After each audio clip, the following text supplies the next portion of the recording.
My people, where you at? Wake up from your slumber, stop sleeping.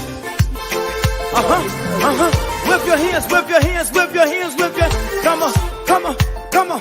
I know you're sleeping now. You gotta wake up some more, yeah? Okay, let's go. The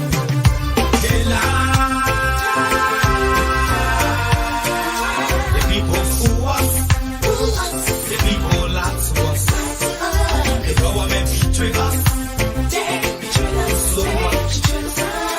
I said they lie.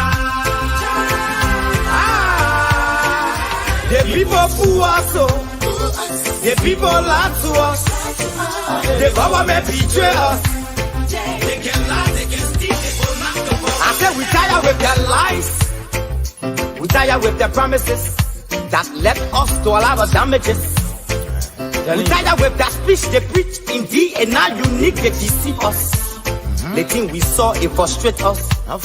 So why can't you lie? Why can't you steal? Why can't you allow the citizens to beat? You see, we just tell you that why we voted you. But you fool us, you screw us, you use us and later on abuse us. So why? The government should lie. Why? But that's the question that we ask. They lie. The people fool us. The people lie to us. The government betray us. They betray us so much. I said they lie. The people fool us, oh. The people lie to us. The government betray us. They can lie, they can steal, they will not to corrupt. No one to trust. My people, no one to hope on. Nobody. My hope that I have been broken.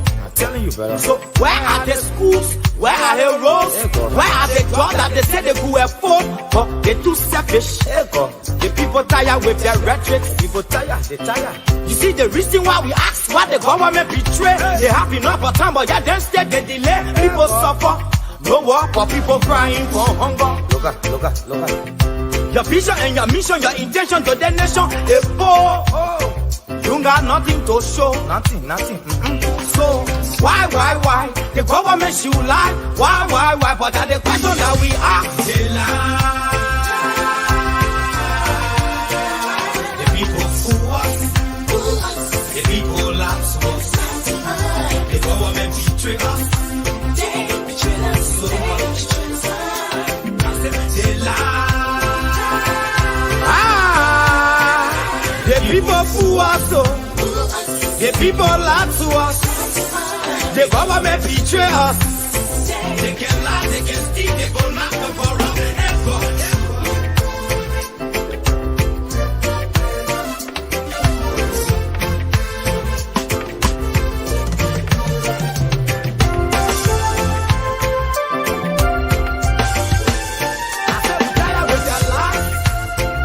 We tired with their promises that led us to a lot of damages. We tired with that speech they preach indeed, and now unique they deceive us. The thing we saw, it frustrate us. So why can't you lie? Why can't you steal? Why can't you allow the citizens to beat? You see, we just tell you that why we voted you. But you fool us. You screw us, you use us and later on abuse us. So why? The government should lie. Why? But that's the question that we ask. The people fool us. The people lie to us. The government betray us. They betray us so much. I said they lie.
Amen. Our Dapana, Honorable J. Marvin Cole, coalition candidate for Senator for Bon County.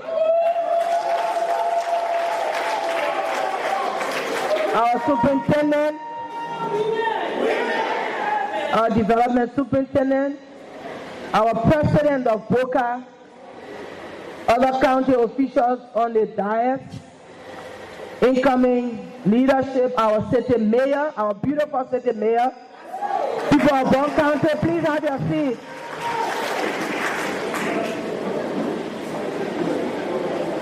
Let me first apologize for the shortness in this program.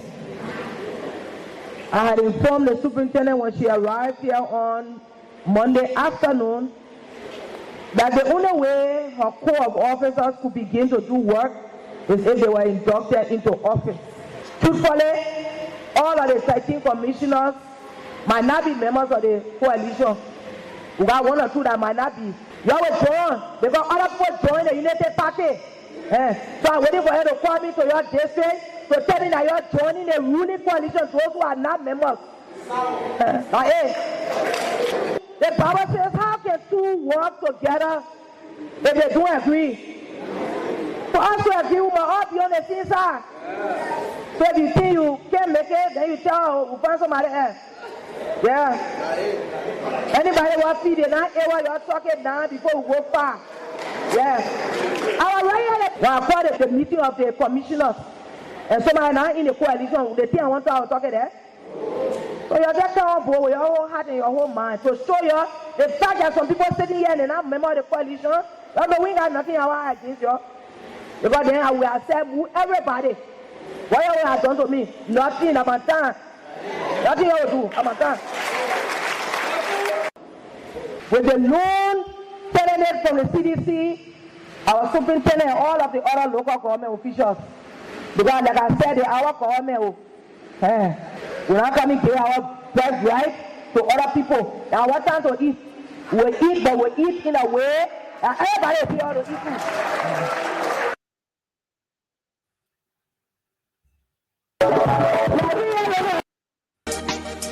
And let's talk about it. Hey, yes, Young Masu exclusive. Hey, we got plenty things to talk about here today. We got plenty things to talk about here today. We got plenty things to talk about here today. We got plenty things to talk about here today. See, every first start with Prince B. Prince B, we miss you. Everybody loves you. But God love you best. Yeah. See, your dad makes you, and your mom makes you, and all your friends too. Yeah. I remember the time we were doing longer me. Raspberry, JB, Equacy, I lost more than the beat. The legend, Prince B, yeah. It's a big blow through the game. The whole world is causing the deep. We got plenty things to talk about here today.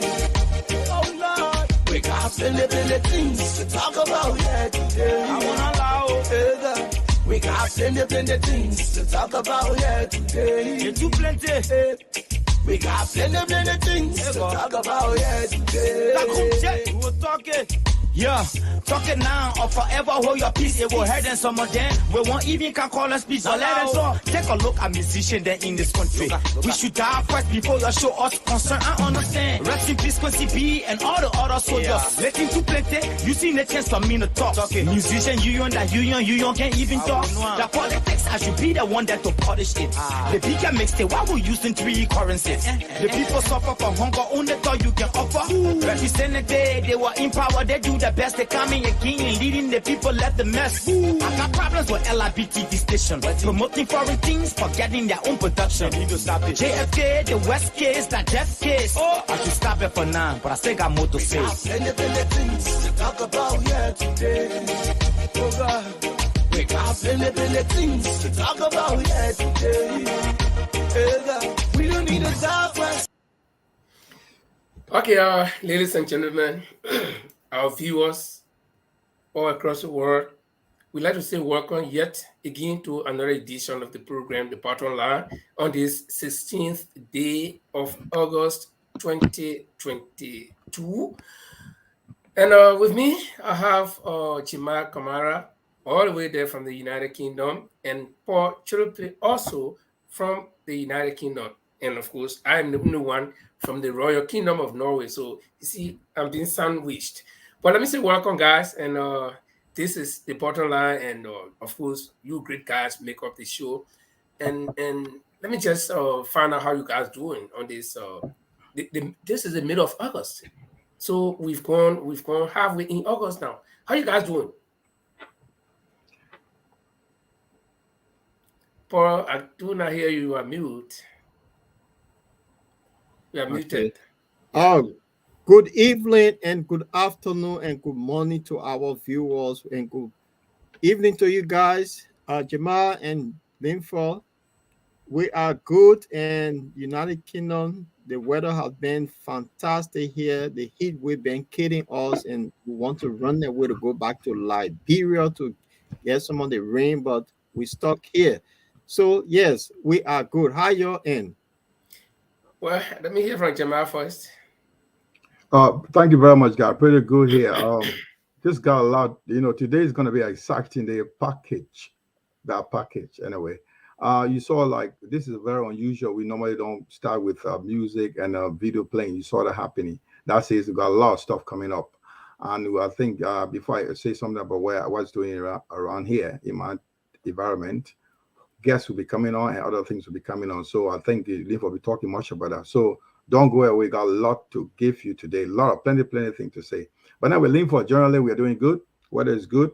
Our heat wave is in the UK is unbelievable, but we're managing it. We're gonna try hard and get somewhere, some cool somewhere. But anyway, so far so good. We are living.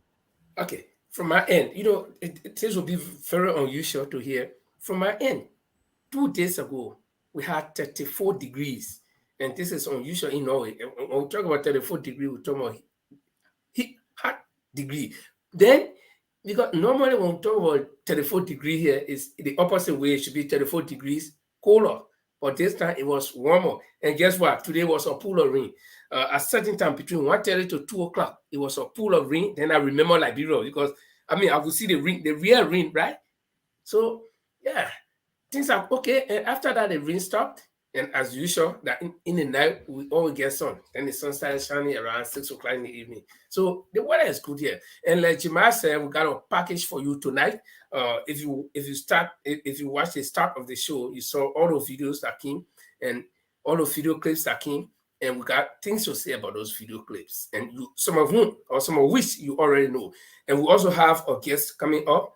And it will be interesting. And I will not talk anything about that guest. That guest will unveil the package about should I use the gender? Okay, about herself. So now you know who that is. It's not a man, it's a woman. So she will be talking about herself. And we'll also have our co-panelist, Mr. Cyrus Gray, a very good analyst who always analyzes some of the issues to the bone. He will be joining us in the course of the program. But let's say welcome to all of you in our audience. Please share the video, share it to your web page, and invite your personal friends so that we will all make this platform a bigger one as we share the information. So guys, without any time to waste, let's just run through the topics that we'll be discussing so that our viewers will get interested. First, we'll be talking about, I think I should put it on the screen so that people will see. Or Paul, do you want to do that for us?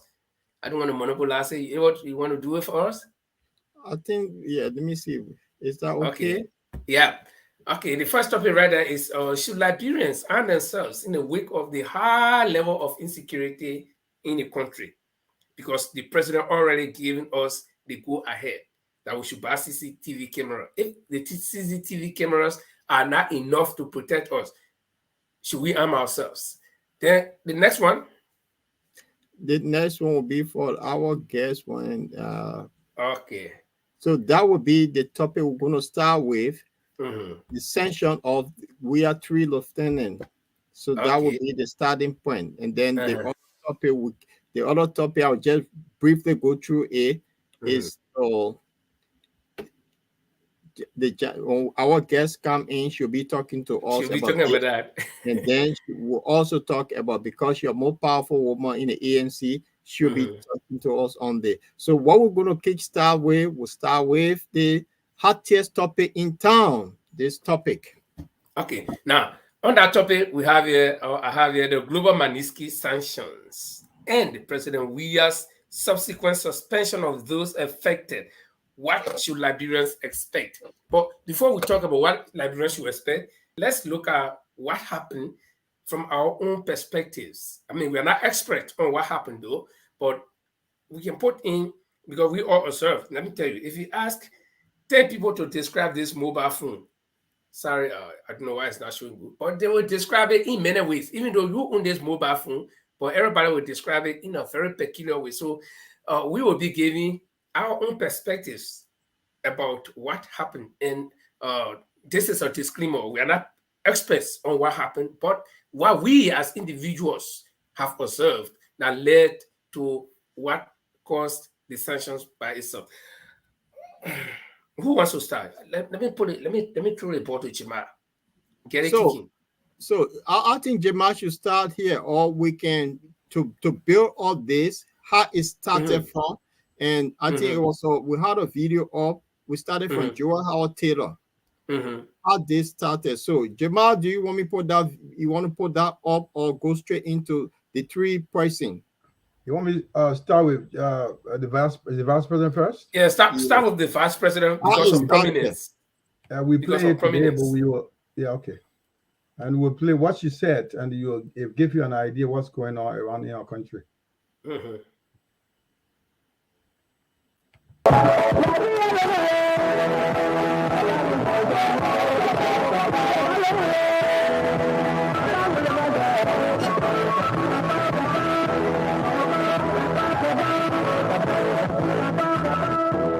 Amen. Our Dapana, Honorable J. Marvin Cole, coalition candidate for Senator for Bon County. Our superintendent, our development superintendent, our president of Boca, other county officials on the dais, incoming leadership, our city mayor, our beautiful city mayor, people of Bon County, please have your seat.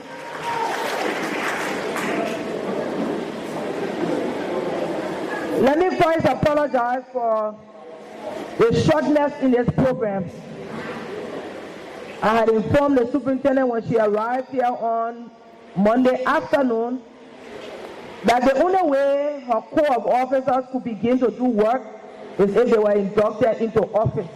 Truthfully, all of the 13 commissioners might not be members of the coalition.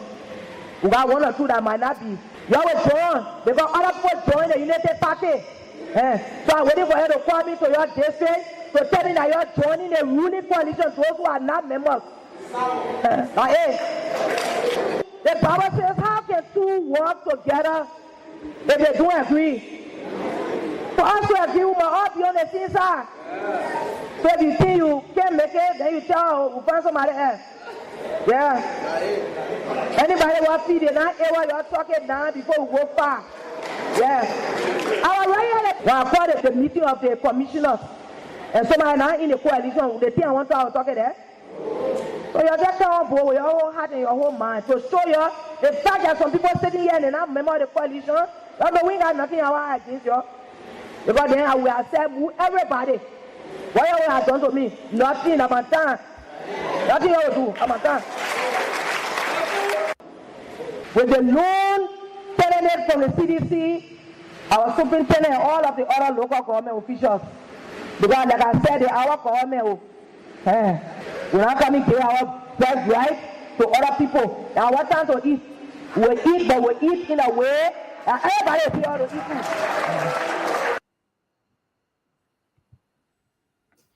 Okay. Jemma, will you just remove that video clip, that picture? Now, you guys listen to what the second in command of the CDC government said from the very onset barely a month into their rule or their administration, she pronounced that this is their time, this is their government. They are not going to sell their birthright to anybody. And if you have to be part of them, you have to join. It's like you are forced to be with us. If you are not with us, you are against us. And in a sense, she tried to personalize the government. And government is not for anybody. Government is for the people, by the people, and with the people. But you heard our second in command said that this is their time. They will eat in a way that everybody will have to eat too. No matter how you eat, where you eat, what you eat, but at least they will eat and you will eat too. So here we are today.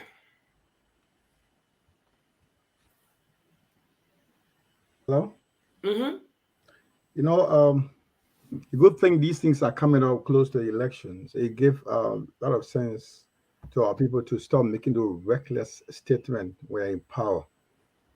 This thing you just played for the VP is about 4 years ago. It was 2018. Roughly 4 years ago. It will keep haunting them. You know, we had a statement of the Prime Minister, the non-suspended Prime Minister, how we call him, Mr. McGill. He made a statement in Bond County about how they steal, following other video tapes, leaked video tapes, or audio tapes we've heard around here. Mm-hmm. You can be so ridiculous and go on at the national level in the public and make these statements. It will haunt you. I mean, it will really haunt you. Records, you know, people tend to forget that when they're enjoying something, they forget to keep themselves in that discipline. You know, if you keep stealing, one day you come and say, I'm stealing. But this is I'm stealing in a professional way. They keep telling us now. This is what's happening. You know what is happening. I can't go further than what you're seeing right here. I mean, this is overdue. I can tell you that you will see if you see what is written here. We are top lieutenants sanctioned by the US. It's overdue. We know what's going on. But now, you know, the big brother is watching. That's what he's saying. The big brother is watching and helping us because Liberian Akana, this is a step of big belief to us. To say, well, you said that we'll do your fight. You know, the late Prince Nico said, you see the cow that does not have a tail. Mm-hmm. That God will flies. God drives his flies, right? Mm-hmm. God drives this fly. So that's how it is. The people are sitting there hungry, 6 couple of months, no pay. Somebody is living luxurious life, flamboyant life, flashes cars, spending money for their partners to travel here and there. Others are struggling to even get paid to get a bag of rice. Inflections at a higher rate in Liberia at the moment. So somebody just came out and said, we expected that. People who in the higher ups knew that something was coming up. So what we are saying here, I mean, God is helping us in a divine way, gentlemen. Helping us to say, we will do your fight. But it's coming. I think this is a sign on the wall, a writing on the wall. For those that are there, that you keep stealing. One day you'll be judged. We live in the West right now. You know what happened? I'll just give an example. Boris Johnson, you know why he resigned? He resigned because he was aware of one of the ministers was involved in some kind of mess. He heard about it, he didn't talk about it. It just brought to his attention. He was supposed to resign, just like that. And your president, my president, telling this guy to go and the 3 people that he said, okay, you are suspended. Who knows? Is it really definite suspension? No. I put a deputy in place to help, to take care of things. You are telling him, let him resign, send him for investigation. Liberian Anti-Corruption Commission should come for them, seize their property, go for further investigation. Is he serious here? So this is why it's a joke. So I hope the big brother will come further than that. Instead of sanction, more action. So they will learn lesson from this, my brother. It's not to say. Well, you guys said it all from the get-go of this government. Their intent was to go into steal. And Joel Howard summarized that this is our time to get what we need to get. And I'm going to play a video that will enforce what Joel Howard said. That video will indicate that it was from this. When it came to power, they have already planned that will wreck Liberia before they leave. And Joel Howard started who ended Nathaniel McGee. So I want people to listen to McGee video. Then we'll go to Mobile Molu about the president, and then we'll lay out the rest of them, how they intended to rip our country into pieces. That's what they wanted to do from day one. So yeah, give credit to Joel Howard Taylor and the rest of them. God is not sleeping. God is on the Liberian side. So I want our audience to please listen to this crook that been sanctioned. Roll a video. You could have your phone thing all the phone stealing money. But even I've seen the money getting Liberian for a good thing. Because Ali and I see them carrying it in Europe. Some point in the country, all government are in eligible interest. That's the money. But we tell no money, the school will get will go to our people there, go pay for the school invest. I can't pay her in one country to invest. So I'm going to tell the money I carry to Ghana, correct? But one country get it on me, I will take it from you, Gary. No. And I will leave it. Yes. The day God take me, I will carry her with me. No. Our grandchildren, I will kind of see the ones there, but what kind of looking for? They go book power there. So these are the things we'll be doing. I just want to say thank you to for doing what he's doing. What the young man doing, he's just doing a part. One day will not be represented. But you know, So- at the background is, I mean, in the background, I'm just laughing. Something the guy said, I caught my ear. One, even if I steal the money and I use it right here, the bad thing I'm doing? No. Okay. When we build a hall, I will take a carry with me? No. Nobody there to question himself. When our great grandchildren come, and they will see the hall and say, he said, when your great grandchildren come, they will own the hall. He said, they will see it and say, Bonka de fan. So, like Paul said, I think from the onset, this guy had a plan, a sinister plan. And in the long run, up to now, they've accomplished half of what they planned. And this is not all. If you keep these guys in, I'm sure more will come. But Paul, you want to say something? Yeah, so it just to show the audience that they planned it from day one. When they got in their so-called war room, that was the plan. Unity Party did it, so we got to do our own. But Unity Party were clever. They did their bit in the second round. But for them, they said, no, let's do our own quick. And then because Liberians, they don't talk, they forget. It's only happened today. After 3 months, they forget about it. So they went on a really steady sprint that they took. So who it started from? It started from the commander-in-chief. It usually starts from the commander, then the lieutenant follow. So I just want to show a little clip of what the commander-in-chief did that gave this guy the brave, that made them so brave to start building. And I will show you something. This is the commander-in-chief residence that he broke on the 9th Street. That was before, when he took office newly. Then after that, this is the commander-in-chief house on the 9th Street. So this You mean the same house that was demolished? The house that was demolished, that's the new one. Great. So that was the intent, that we go for this from it. And then after he did that, I'll show you another one. He went for the big one, the 49 condominium that he built. So where all of this money came from, the man who had $85 million, after he retired from football, he never built something like this, but from day one, this is what they went for. So that is no coincidence. So I just want to show that. So looking at that will tell you the intent of these people. I saw something that looks like a tricycle. I will show that one later. They came in with the mindset to really loot Liberia to the bare minimum. So it started from there. So these 3 crooks that they sanctioned, because there are more to come, and I think including the big fish, they all in it together. And our people should follow this. They should learn that going to the poll 2023, they should make a sound decision not to put these crooks back. So you guys can flow. Let me make a quick announcement. Our guest just sent me a text message. She's running late. She'll be joining us. So she'll be joining us. Okay, Chima, probably got something to say about that clip. I got something to say too. Yeah, before we go to the clip, we want to first recognize those who follow our people in the U.S., like Wanty Clark, Mr. John Mawolo, Sister Lucretia Nelson, and Washington Slonte, other people that we can call right now that are joining us. We say thank you for joining us. Welcome, and this is your show. Always send your comments across. We will read it if possible. Thank you for joining us. This is a serious issue. It gets the attention of every one of us. With regard to those things, my brother, this is too much. Liberia,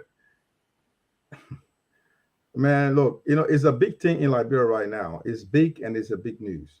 People think like the politician will take this, the opposition will take this, and run with it. This is not being opposition. This is not about partisan politics. This is about reality. I mean, Arnold Taylor, one of the worst government I ever seen was Taylor, but the last Taylor is 240 times better than George Weah. Taylor, was because it was a wartime. He run that country on a situation where he has no control over the country. Where this guy had elected, he was given the right to democratic votes to lead the country. He led us into a serious mess. What he's doing, what the houses he's building, you look at that flat or complex or duplex he put up on 9th Street. We're going to live in there. How many family members does he have?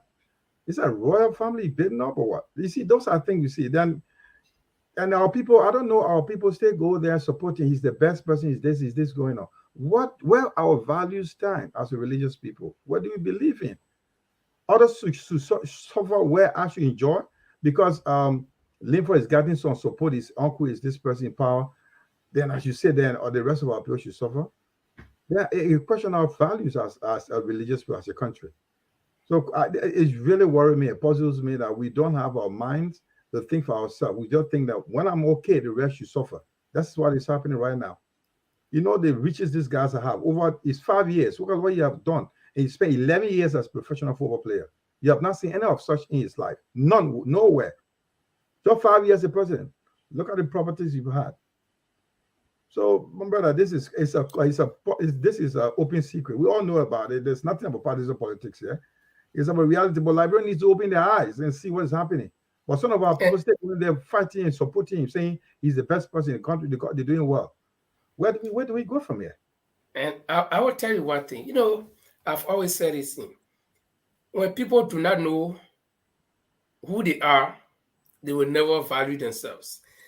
Liberian people, a lot of people, like you said, a lot of people still praise the man that, oh yeah, he's the best person. At least his money, he's using it here. But question yourself, since you elected this man almost 6 years ago, where are you? What has changed in your life? Have you gone one step or have you gone back one step? So you got to question yourself. But our people seem not to be getting it. And the reason is that our people are not being civilly educated. They don't have a lot of civic education to teach them who they are, their rights, and whatever. And so they will believe and see and just follow anything that comes their way. And if you look at the horses the president built in short time, even a U.S. president will not do that, because the U.S. president, in order to do things like that, he or she will be very careful, because people looking at that president and they can hold that president accountable. But here we don't hold our leaders accountable. We rather praise them. Whether they're doing the right thing or the wrong thing, we praise them. And what puzzles me is that most of the people that are even praising these people, that people who do not have anything, who are not even close to them. Okay, but simply because they love them, or simply because of their kinsmen or something, So I think this is the right thing that the international community is doing, because every time we got problem in Liberia, we'll run to the international community. But we do expect the international community to come and remove our leaders from office or demonstrate against our leaders. This is how far and how much the international community can do to open our eyes. Yesterday I had a podcast, and I said, open your eyes, Kolo Kolo. Those of us that have been asking the international community to come to our aid, the international community is setting the stage and telling us that, no, listen, these people are stealing things that belong to you. So you make a move. And you're not supposed to go, you're not compelled to go in the street violently, but the ballot box, this is where your power lies. That power that you got, that your finger that you're going to put on that paper is very, very powerful. It can change your life for the better or for the worse. You want to say something, Tiba?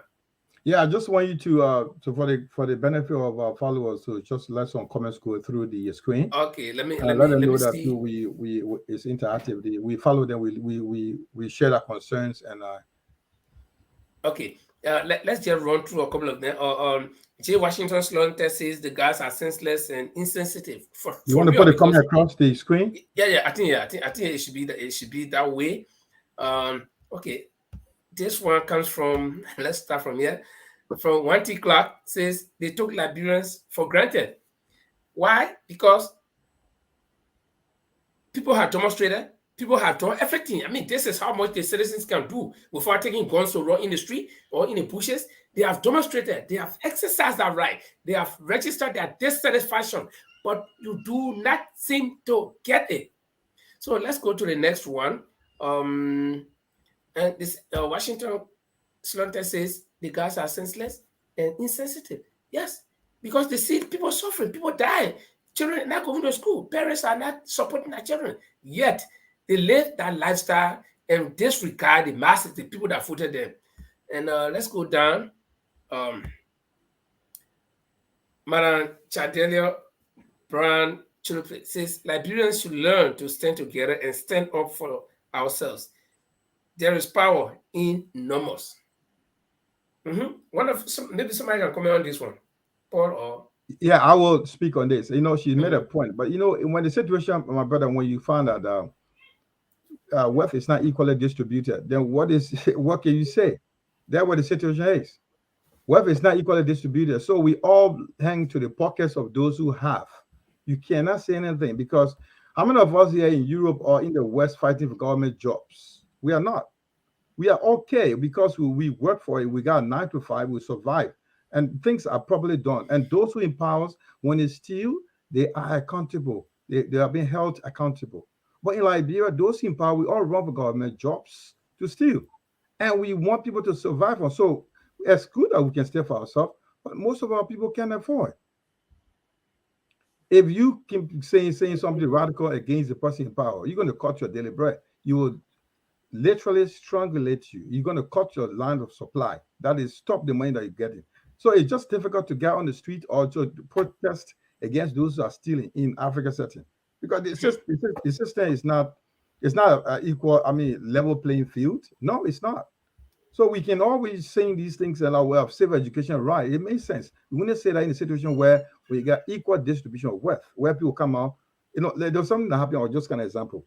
When the prime minister came with the idea to send refugees, though rejected or refused asylum seeker to Rwanda in UK here. You know who went on the street to fight for the Africans and non-Africans? Well, the white people themselves. You got a daily bread, they don't care. And the plane was stopped because they couldn't go.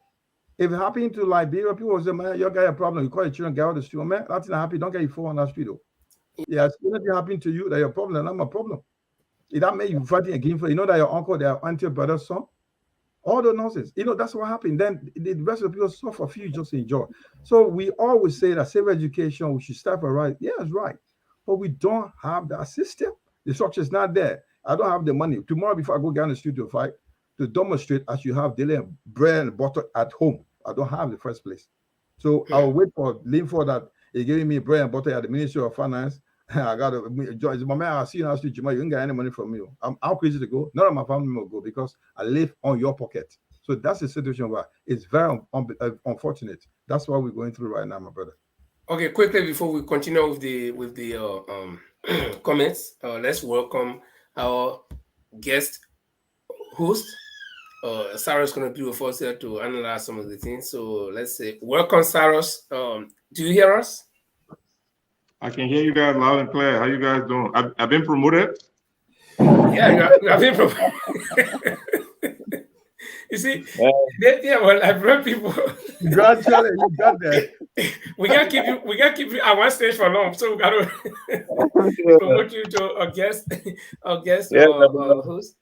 Yeah, good. Getting together with you guys again, man. How's everything? Yeah, we're doing great. We're good. Yeah. We're good. Yeah. Yeah.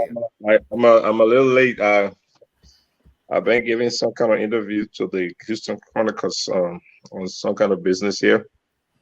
So I'm all game. I've been following Liberia. I know a lot of interesting things have been happening. Yeah, and we have a lot of interesting things to discuss. We've gone a few minutes into that, but now we're reading. You know, as the program was progressing, comments kept coming in, and we want to encourage our viewers to comment, to participate. Yeah. We make it interactive, so we just go into some of the comments. And Lucretia Nelson says, "Weah and his gangster came to exploit our taxpayers. Our people are struggling to provide food or send their children to school." This is not, I don't know what much can be said about this again, Paul, or is there anything we can say? Because this is glaring. This is clear. The poking the loot. So, My man, it is true. I mean, Lucretia, she's spot on. If you go to Liberia, I'll tell you something, it will bring tears into your eye that you see your 80-year-old woman selling coconut, raw coconut and raw cassava for survival. And if that coconut and cassava in her plate that she carry around does not even cost $1, but she going around whole day to sell that. And these people came on the back of the people that are going to get them off poverty, but they lied to them and they came to steal. And that Lucretia is right here. That's what they did. So they saw them as, oh, they're one of us. But they fool the people. So that Takunje music he made is actually for this government instead of the heading government. okay, one last comment here.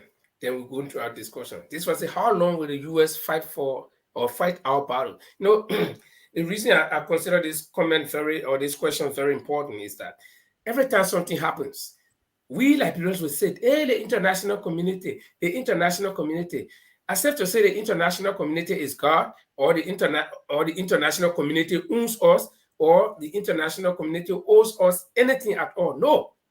The international community, whoever they are, because I don't know who they call international community, is it America, Europe, or what?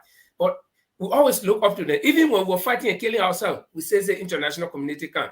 You know, you're killing your own brother. For you to say, let me stop, you say, no, I'll continue to kill until the international community can. Now we are at another stage where people are fighting bloody war, where they are milking the country, they are taking your resources and using it on themselves, enriching themselves and enslaving you. Then you sit down, you wait for international community to come.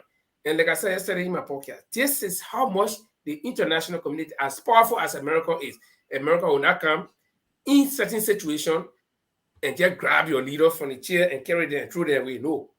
But they'll do something. This is how much they can do.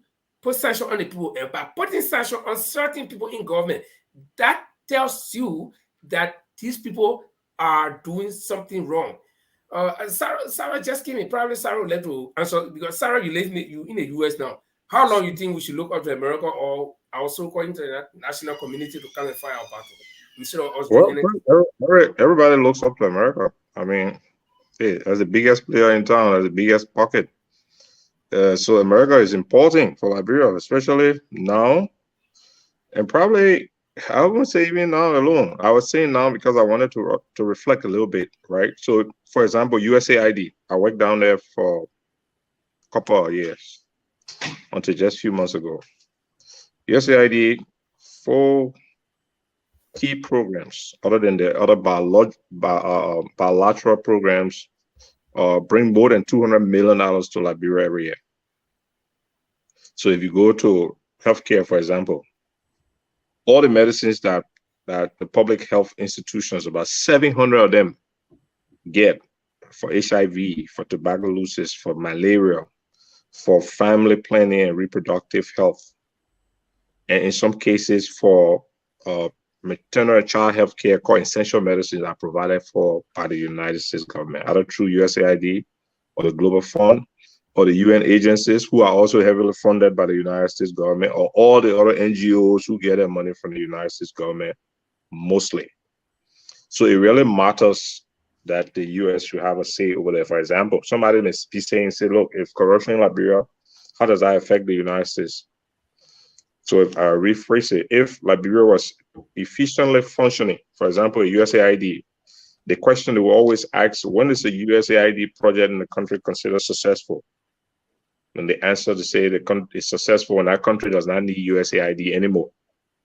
So to the extent that the USAID and the big American agencies are still there and taking the burden, we are unduly stressing the resources of those foreign countries. So Yeah, it is in but look at the context of this. it is in the interest to ensure that at least to put a muff into whether we're using our money well or not.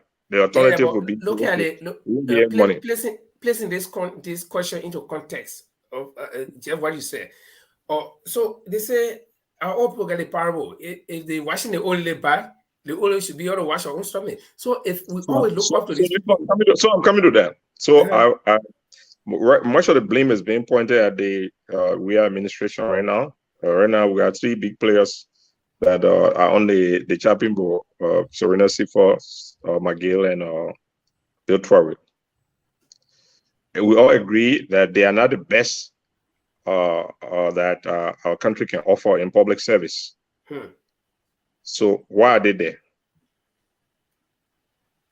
Why are they there? Have you asked yourself? Why is it we have people managing major institutions who we know do not have the ability to run it?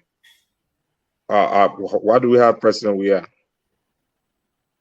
So it's easy now to point to the Weah administration and individuals in the government. If the Liberian people went and elected President Weah, when the perspective all around was that, well, he hasn't managed something big like this, and say, oh no, that old man, he had a country at heart. We took that chance and we threw a big job at him like that. And he's not delivering on it. The joke is really on the Liberian people. So as we come to this once every 6 years event of electing people, the people got to get a little more sober. You got to be asking a question. The people in my community who are contesting to be representative for us, do we have any reason to believe that they have the ability to take out our interests? Because if you can't ask those questions, and then these people take the position for 6 years or 9 years, and they are dysfunctional. To tell you the truth, I blame you. I don't think you should even be complaining. Okay, thank you very much. But listen to this statement by one thing. He says, I think the Liberians needed this intervention, from the US, I think he meant to say, to lift their spirits. They have been lied to for so long and have no hope that things will change. So I was asking, if you're washing the always back, they always should be able to wash your stomach. Now, the international community is, quote unquote, washing our bags or helping us to pinpoint where our problem lies. Should Liberians sit down dormantly and think that, the whole thing should be taken care of by international community, or should we begin to act? This is the point I'm trying to find out. This is what I'm trying to find out. And I agree with you 100%. And I'm pessimistic in that end because it seems we do not have the ability to have a reasonable discussion about our common interests. Look, 2009, I went to Liberia as a consultant for the Port Authority in the privatization of APM terminals. So you go in a negotiation at the IMC, you have the APM terminal team on one side of the table, 3 white guys, highly trained APMT people know about ports from all over the world. They've been doing this. On the other side of the table, you got ministers from all the main ministries, Ministry of Planning, Finance, the guys from the President Office, PDU. They're on one side, almost like maybe 10 or 15 people, and then the other people on the back bench.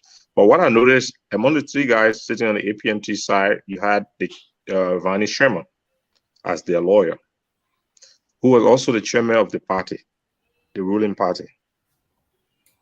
So it was not that simple because you notice that in the deliberations, at a certain time when the government side become critical about certain issues, Vani Sherman would say, oh, you guys, come on, man, I'll be in the president's office when you go for your marching orders. And then they will lie, oh, chairman. And they will let that go away. So in one of the breaks, I asked him, I said, but Babe, I know your law firm got the contract with APM Terminals, but you got other lawyers over there, Moses Pega, other people. Why don't you send them as chairman of the party sitting down here in a cabinet in negotiation with the government of Liberia? It's a clear case of a conflict of interest. And he said, "Oh, so I will not make a living," in a joking way. And everybody laughed about it. The point I'm getting at is that everything that the people say in those sanctions report, everybody have suspected it or know about it already. Everybody see people take the money and divide, roll fund money, take $28 million and use it for something else, even though the law is clear, you can't use that money for something else. Nobody's quarreling. Everybody catching hard time. So it's not strange that the Americans have come up. In fact, the Americans' action is even helpful. So early in the morning today, you hear the president now has suspended his most important cabinet member.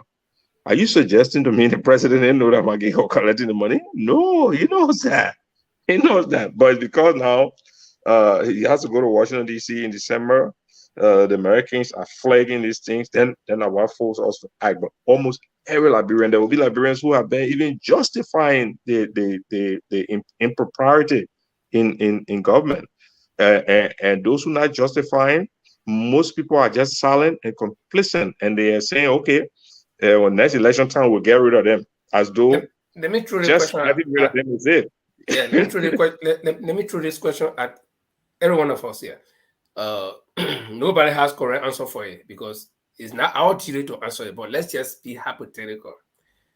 Do you think the suspension of the 3 government officials that are affected, their suspension, do you think it's real? Is it just a small screen, or do you think it's really real? And if it is real, how do we really confirm that? Well, let me take that on first, then chop it. There's nothing to confirm or not confirm. The fact that the president announced that they are suspended is real. It's real. That's one of the things you gotta realize when you're in public service. No matter how powerful you think you are, it's a temporary fix, and maybe it is the president on the chopping board or them. So he will have to make that decision because there's an expectation that he should act on the pronouncement the ambassador made. Ambassador keep on saying, "This is your moment. This is the moment." So I'm sure it is real. If you announce that McGill and Serena's and Tuare are suspended, people will step in their place. The media people will be falling up to see whether they're going to work or not. The other part about it, about then going for investigation about what? Because for you to prosecute somebody, you have to have a case. If somebody say, "Oh, the boy involved corruption," you can't prosecute the man on corruption. So come on and say, "Okay, the other money here that they got missing or this, that," there's nothing else. So it's the easy way to just get it off the hook to say, "Okay, the other just go for investigation." Investigation about what? Okay, Paul. Okay. Well, the thing is, the president, this happened to Fagon before. He was suspended. The same American came out after, I think, 3 months, they brought him back. This man wants to go to Washington. So after Washington, what will be his decision? Because McGill made a video in Bond County that we been stealing money. We steal money to build our houses here. And when we die, it remains here. That is a clear indication that this guy been stealing. So the president meant well. He should have taken action then. No, another country can't tell you, say, "Oh, your people stealing." He knows that. The thing is, they're playing their game because they want to go to Washington. After Washington, where else? If you want to suspend somebody, they did it to the police spokesperson. They said he is suspended time indefinite. So these people that been making video and saying been stealing, another country come to tell you, say, "Your people been stealing. Take action," and say, "Oh, we take action and suspend." They're not suspended. They're just part of the whole thing. And before Jamal come in, I want to show something here. How can you suspend somebody, the person who in the office with you, you've been doing all the bad things together? There's no investment. They're just there. So what you make of this one here, Sarah? This is George Weah 49 condominium that he built right after he got into office. So what if you suspend people? What become of this one? They're all in it together. So it's just to calm down the temperature. That's what it is. So Jamal, you can chime in. Well, Jamal, but I've been to that place though, you know, and many times too. So somebody may argue, say the man, a footballer, he had money, he made a place. Precisely, but when he had the money, he didn't do it. But when he talked, but that was so it hard to say, but it comes back to the whole general idea that are we actually paying attention to the issue of impropriety and setting the measures to ensure that somebody doesn't cross the line? When all the people didn't declare their assets as required by the law, were we shouting about it? Today, some people staying declare their assets. That's my point. Yeah. Thank you very much. I'll go back to Honorable Gray, but before then, let me just put my point through with regard to suspension. You see, let's take you back to the Liberian Anti-Corruption Commission. They brought in a case against the Minister of Agriculture, Legis. We all know about that. Nothing has happened. So this suspension, we all know that the president just acted upon the information from somebody else. He does not have any proof against them. Well, he fed this suspension. No. So you've said you made a case, Mr. Gray, that's saying that he wants to go to Washington, like what happened with our Taylor was getting out of Nigeria. When Obasanjo was on his way to America to meet Bush. Bush said, I won't meet you until it's back into Nigeria. It's a changeover. We also what happened. So what we are saying, these things happening, it's nothing new. The thing is, like, it's a sad story. What I want to say to you, Mr. Ambassador, we has to know that there's a writing on the wall for him. He may not suspend his guys. They may be working behind the closed door, supporting his guys in charge. But what we can see right here, in the public eyes, they are suspended. And it will psychologically affect those three guys, whether we like it or not. You're going to be psychologically affected. It will affect them. But what we want here, the bigger fish, we're looking for bigger fish. That's why we want not to be arrested. I mean, people to be brought to be suspended or be charged. If he would do it, he has not done it before. I hope from this start, the American pressure will let this happen, so Liberian can have some sense of relief and know that something's happening. He's not willing to do it. So I believe I would use the word small screen to cover it up because he doesn't have his own brain to work. If Magay, the prime minister, I call him the prime minister, it's not around, he can't run. So who is going to replace Magay now after 5 years? So that's the question. Okay, I got a different perspective. The first thing is the president has not only suspended some people, he has dismissed some people in his government. Not many though, not very significant, like the 3 affected or sanctioned people. But the president has made some dismissals. So if this America is the biggest fish that we all look up to, if this America can even tell another country to turn over our ex-president to face justice, if this America can play major role all around the world, and this America tells you that I am sanctioning certain key officials in your government, and then you come, instead of dismissing them and sending them for investigation, you suspend them. I think there's something playing somewhere, because somebody told me somewhere that the president will never dismiss, especially McGill. And I asked him why.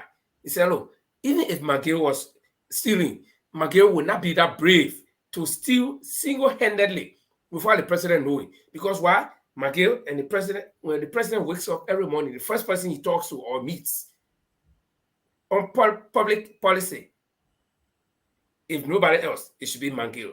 McGill. I mean, I always call him McGill. McGill. Okay? So, if this man, if the president knows this man and he talks to him almost every day, every minute of the day, and McGill has openly confessed, you think the president will have to wait, or he would have waited until America sanctioned McGill before he can suspend him? So, no, take it to the bank. He will not be dismissed, because if he dismisses McGill, McGill will begin to unveil things that we do not know, because McGill might not want to go down alone. So let's leave it suspended. That's why I said from the start of the question that none of us have real answer to that, but all we can build up is some conspiracy theories. And that's my theory, that the president can never, no, in my own mind, 2 key people, the president will never dismiss. He can suspend them, and say I suspended. It's easier to make an announcement. McGill and Samuel Tue, the 2 guys, forget it. I want to see if the president can prove me wrong and dismiss them, then I'm wrong. I will submit. So I want to ask Sarah, before you come in, Jamal, Sarah said something, that this guy had money before taking, so we can't dismiss that he had money and he built his property when he took office. But then I got something to throw at you, Sarah. I just want you to show it, then Jamal can, and you can have a go on it. What you make of this guy that had 85 million, but he didn't use it until he got into office with this one here? That's his private jet, right? This is a guy sitting now in his private jet. He had 85 million. He didn't use it. And this is the same guy here again. All of this money. This is the same guy. So what you make of all of, he had all this money. So another legend who ran about that the man you practice for legend who ran today. Said that the private jet belongs to his Burkinabe friend. Okay. So I would take that for it, even though from a conflict of interest perspective again and influence over the president, there's a problem with that. I mean, the president of the republic is taking a gift, assistance and gifts from a foreign person, so that's a whole different school. But when I mentioned those 19 apartments and said that the man have money, while we talk about corruption, we also have to remain firm in the reality that there is a presumption of innocence on everybody.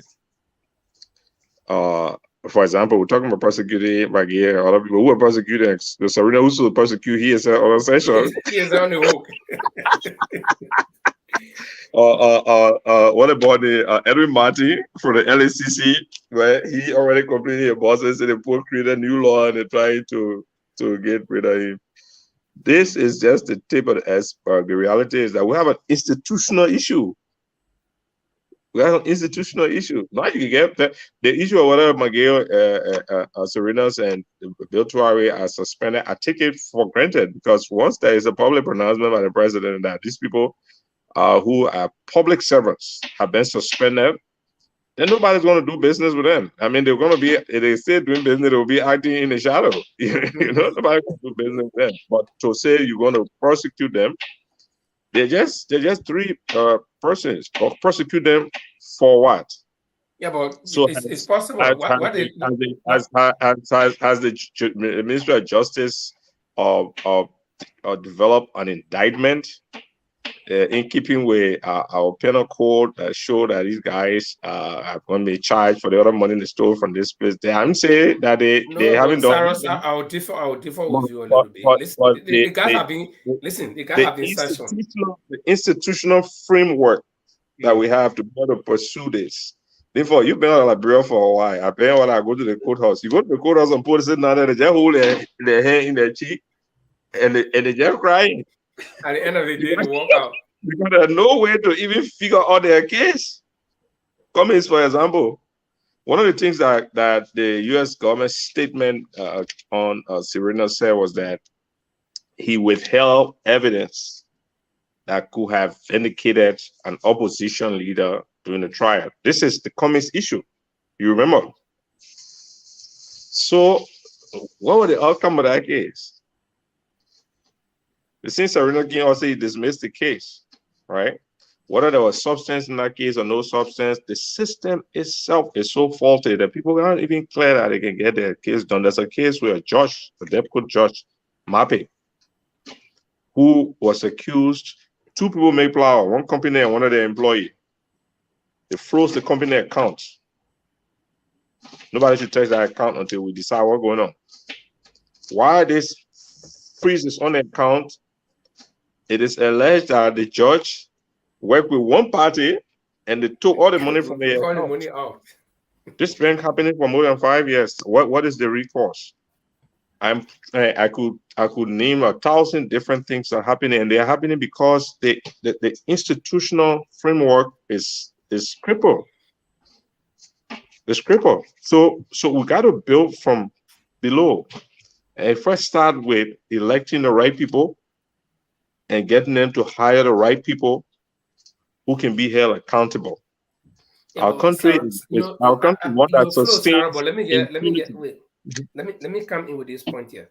You know, it appears as though the guys are untouchable at this point, in that they are not being formally indicted, but in as much as they have been sanctioned, not only by anybody else, but by a very powerful country. And I know before America can sanction or John Brown, that's big accusation. They must have had enough evidence. Okay, then subsequently, the president of the nation comes and suspend them. So that means the president also saw magnitude in that suspension. Okay, so I don't think it's impossible that these guys can be arraigned before court of competence jurisdiction in Liberia, in as much as they are not being indicted. They have been suspended. They can be turned over to the Justice Ministry in order for the Justice Ministry to prepare an indictment for them to be turned over to a court. The Solicitor General is just an individual, okay, but he has a title. So if he commits a crime, it's not the office of the Solicitor General that commits the crime. So somebody can step in and judge the very man. So I just want to make a point straight that, you know, they are not. So, what crime, for example, as a what crime, at least you know that he committed, for which you think somebody can write an indictment on? I'm not a lawyer, but what I do know is that if he did withhold any, is it if? Yeah, but the sanction states. The sanction is not based on any legal indictment. So then why did the president suspend these people then? Because of the optic. The optic, his biggest supporter, financially, the country's biggest supporter, the most powerful country in the world, look in the face.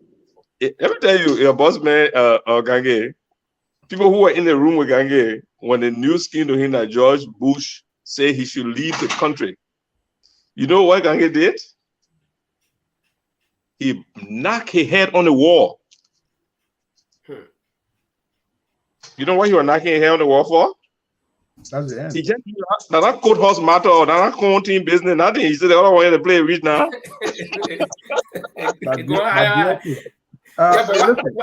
What if America wants these people investigated? Let Jamal come in. Cyrus, I just want to tap you on here. Or anybody can answer this question. How much would this sanction bite? Consider it's real. How much will it bite? So the sanction will bite significantly. Why is that? And how would that happen? So the money, the first thing, when you say when putting by the U.S. sanction, they say, "Oh, the man will not go to America," right? No, that's not it alone. First thing, all your accounts have been frozen, and that includes the accounts that you have in Liberia, because 90% of the banks in Liberia are foreign banks that have U.S. connections. I'm saying this because of the precedent with Fannie Sherman and other people. Their accounts in Liberia were frozen, so you don't have access to your money. And let me tell you something. If you don't have access to part of the sanctions, say that nobody can do business with you. Nobody who won't do business, no American can do business with you. Then nobody who doing business with America can do business with you. If they do business with you, they will be sorted out, and they will also be candidates for sanction. You know what? That has a chilling effect on you immediately, because even the Lebanese guy who you've been sending your money to for him to keep it for you. So Sarah, what about Maggie that is very hard? Wait, Sarah, sending him money. What Saros is saying here is true. Have you seen Vanny Sherman lately? Let me show you guys something. It's Sarah, you see? That's the way by the way. You see what the sanction does? This is Vanny Sherman, the most powerful Vanny Sherman. Today, his trust is dragging on him. Like when the former vice president went to the U.S., they put out big clothes on him. This is how Vanny Sherman looking today. Sanction is a bad thing. So, Saras, I just wanted to put this there. You see, when Maggie received the news, you know, he said, "Chasted or butty here." This is how Maggie was looking when he received the news. What have I done? No, but don't take it lightly. Apart from that, Maggie is not well. Everybody know that Maggie have some issue that requires him to to travel to the States for treatment every now and then. That is not available to you anymore. And why are you talking about the United States? So the United States is saying that anybody doing business with you, they will have problem with them. So that means you go to the UK, you go to anywhere, nobody will touch you. That's how crippling the sanction is, and that should give you a little bit of explanation why strategically it was necessary for the president to immediately announce some action. Indirectly, what he's saying, I don't want to have nothing to do with these people. Okay. Because in the pronouncement of the, I am tempted to ask one question. No, let me saying they sanction not personally against the country or anybody or the president, but we're telling the president, in fact, the guy quoted a Latin. He said, seize the movement, do something. And what happened in less than 24 hours, he started doing something. So for you to, the old way for you to say, oh, they suspended the guy and they'll just be operating in the back there and not suspending it. I don't think that's the same thing. Because I mean, you're trying to bring the newts close to yourself. Do you see any ripple effects on the government with this suspension? Like it may have some ripple because Joshua kind of wholly and solely depend on these two guys. I mean, the Magere Traore, in terms of helping me out. Do you see any ripple effect or domino effect? So that maybe you gotta qualify it when you say in terms of helping him out. We talk about he was prime minister. This guy was running the country as a prime minister. He was the head, the foot, everything of his office. So, but what I'm trying to get at Kamara, what kind of except by the money part, except by the money part, maybe when you get the red for the coach, do you know? Just do you know? Not functioning well. Yeah, but do you know that any information is happening? So first they go to McGill. He doesn't do anything before McGill does everything. So how high is for that to be going to somebody else? That's what I'm asking now. The dominant coming. It's very visible. They will create a new McGill, and you will just out here in new need. Right. So it's not as though he has the magic formula. Yeah. Think about let 5 years ago, what these guys came from. They didn't bring anything to the table. Okay, so if they have to be sacrificed, I'm just saying just from common sense issue. Are you prepared now to trade off the possibility that you will be sanctioned yourself by the US because it appeared that you stay working with these guys who have been sanctioned? No, and a serious person will say, my man, the way the team looking now. Yeah, they're dressed badly. Let the other man come and play the role. Whether you collect them and put them in jail, that I doubt. Okay, Paul, come in. Mr. Forrester, you guys should not forget about Europe. So anything that comes from that end, is transatlantic.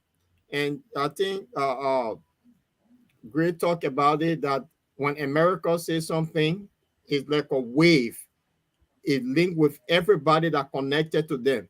So this thing is big, and it's not small, it's big. But we have said a lot on this. I want us to kind of wrap up and go to the next topic here. And before we get there are lists of people.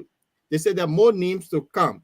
And there is images that are flying around on the social media. I just want you guys to look at this and just talk about it before we move on to our next topic, which is this one here. Potential people to be sanctioned. These are the names. These are bad actors in Liberia that we all know about. Nothing strange about them. So you see, they're all over the place, and they've been doing the dirty work. So who created that list there, Paul? Well, it's on the social media. So I see they look at it to General Ministry called Mama C. Yes. What she did? Well, these are the people that have been building houses all over the place. Like another person whose name should have been over there. This guy at Finance Ministry called what his name? Samora Wolokoli. He's another one that building duplexes on the old road. There's so many of them. They all yes. That's a slippery slope now. You see, because there is a presumption of innocence, and that's why I was saying. I agree. If people believe that people stole money, or it even come to the city, people who were sanctioned. So sanctioning people is not based on any legal proceedings. The United States Treasury has laws that they make their determination that this person, based on what we know, is not of good value to that country because it's involved in corruption. For you to indict that person on corruption now, you have to really now take a case of how he broke the law to be able to. So when we start, all the people you name there, they're working in government. I'm saying they're not stealing money, or I'm saying they're stealing money. But it's easy for anybody to say somebody's stealing money because they build a house. Yeah, because look at the European factor. I mean, I'm happy with the president saying, look, we're sending people for investigation. But why I say that is just too broad and nothing is going to come out of it, because we've seen even actual cases before. This kid was at the port in Buchanan, and they say they took money from ArcelorMittal, and he came out with documents showing how much of the money went to Biltuari and how the whole scheme worked. In fact, it is part of that case that was used against Traore. But what happened in Liberia when he went to the LACC? They didn't even call Biltuari. They started something there, and they were dealing with the other lesser. That's why if you listen to me earlier on, I said that the big guys, there are certain big guys that got some protection from the government, from the top. It's just a conspiracy theory. But let's look at the European part of it. So let me tell you how the law works. So if you have a case that involves big guy and small guy, it's difficult for you to prosecute a small guy if you want to exclude a big guy. Yes. So because you want to exclude a big guy, in the end, it will end up to be no prosecution, because once you try to bring a small guy to court, big guy name, the big guy role is gonna come out. So it's a whole institutional. To tell you the truth, I'm satisfied that the first response from the government is to set aside these guys who have been identified.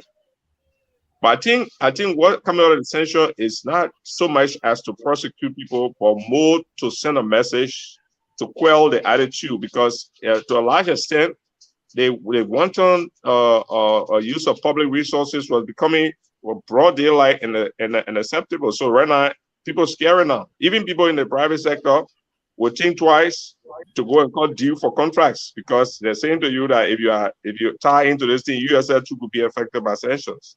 But to say that we should have a expectation that they're coming to start running people through the court system, take a time and visit or send somebody with a camera to the Temple of Justice one day and let them show you what's going on there. You will know that to bring additional cases that are there with some time.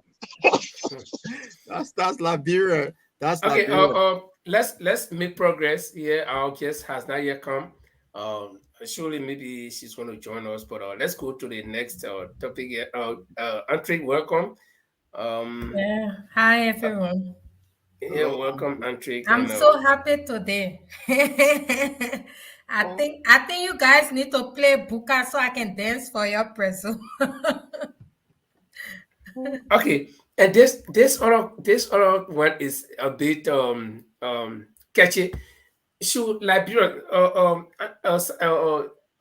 you want to put on the screen for us? Should Liberians arm themselves in the wake of the high level of insecurity in the country? Is that the one? Yeah. Let Jamal flow on this, and Brother Greg can come in. You see, thank you very much. I think when the president said we all want to repeat, the president said that we should get CCTV camera.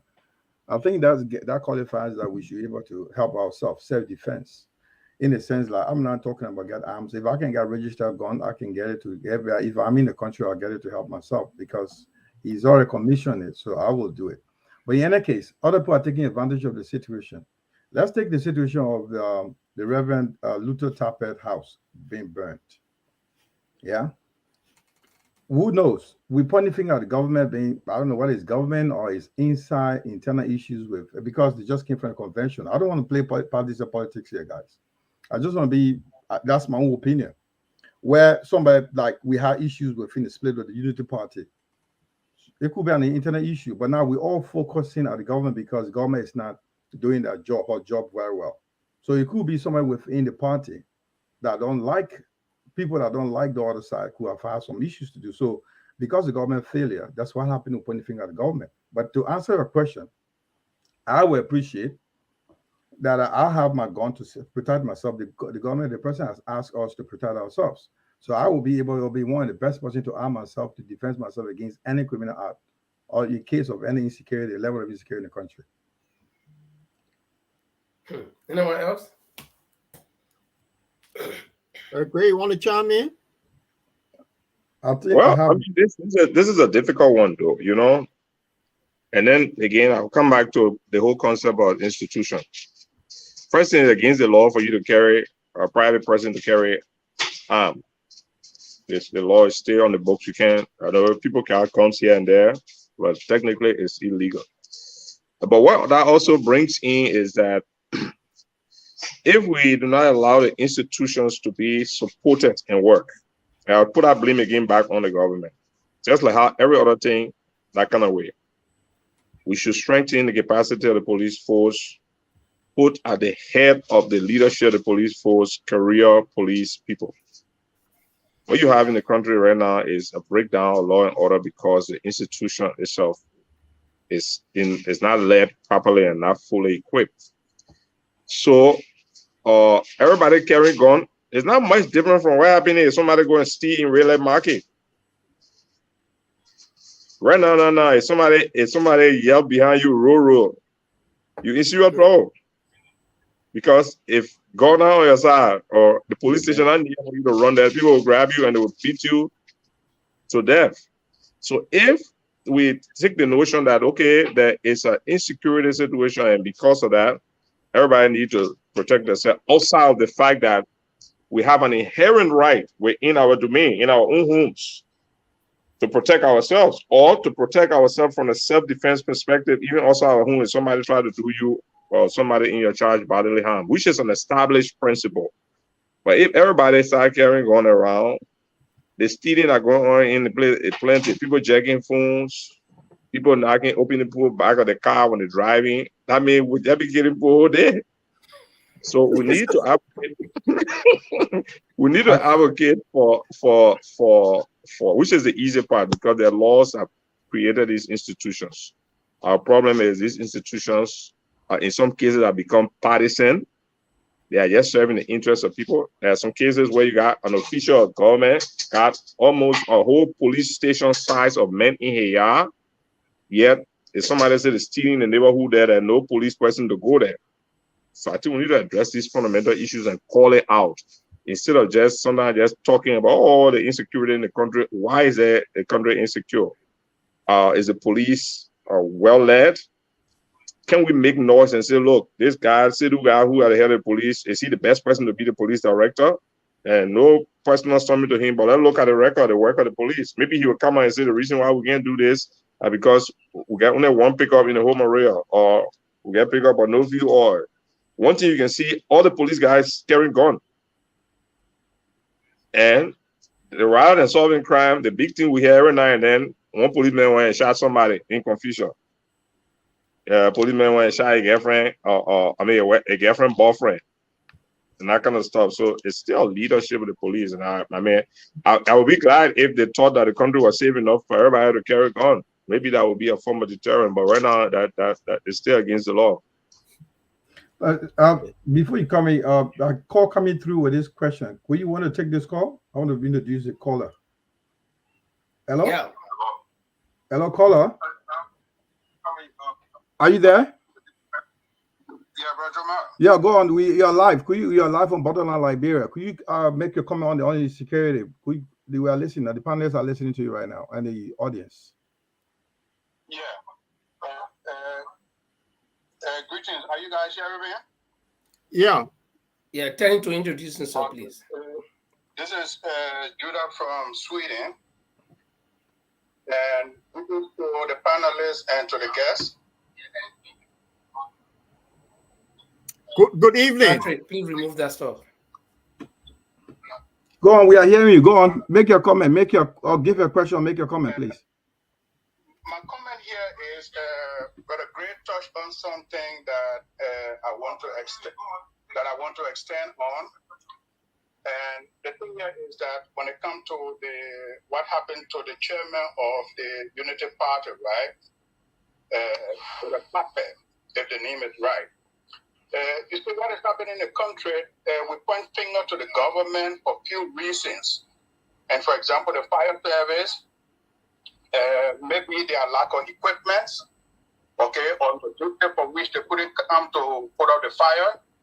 And the next thing, the Unity Party, there could be some internal fighting in the Unity Party. Someone get, this jealousy and when they throw things out of their hand, or the fire could be something that caused by some kind of electrical error.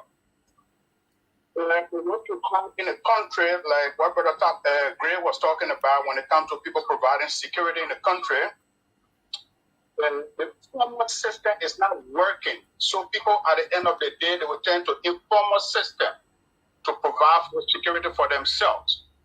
Like why Yeke Koluba is going about forming his own kind of a security protection unit. So what we have in the country is a total breakdown of system in the country. So people will divert from formal system to informal system because the formal political system is not working. And one of the group responsible for this is the lawmakers. The lawmakers in the country could create something they call constitutional crisis, most especially the opposition. And how you create constitutional crisis when the executive branch is not respecting the lawmakers, when they summon a minister or a director for some kind of a foul play. You guys can form an opposition bloc and walk out and don't attend section and go to your constituency, the municipality, and explain to them as to what your action is about, why you're taking this action. And most of our people, they are not educated to understand these things. That is why we need to educate our people. But the lawmakers, like I listened to Dylan today, there's nothing we can do because X, Y, Z. No, you people can still do something. Create constitutional crisis. And it will call the international community attention. So when the Americans don't act, then our people are helpless. At the end of the day, people are going to turn to informal, solution, and which is dangerous for the country. Brother Farr, do you hear us? I just want to ask you one question, Brother Farr. People are blaming the opposition bloc for the sanction. But there is a tip from... Leopold, let me just land this. Then you can ask a question, please. Okay. There's a tip that was released from the CDC chairman, Morba Molo, I think some part of last year. And that tip, any star minor person in the government, okay, the Senate committee for whatsoever political affair should have called Morba Molo for questioning. And nobody took that tip seriously. And the Americans, they got that tip, they analyzed that tip, if Moruba Moru or under alcohol influence or whatsoever influence, they analyzed that tip, and that tip today is what they say you haul rope or bush. So people should start blaming opposition. Let the citizens check their own house. So you can go ahead with your question. Okay, yeah, my question is this. The topic under discussion is whether Liberians should arm themselves since the president himself has announced that the security is bad. So we should buy CCTV camera. Now, my grandmother in the interior does not have electricity. She does not have money to buy CCTV camera, but she got call lights that she can shopping both sides and she can protect herself with it anytime she's walking. So do you personally believe or think that Liberians should arm themselves or should not? Linford.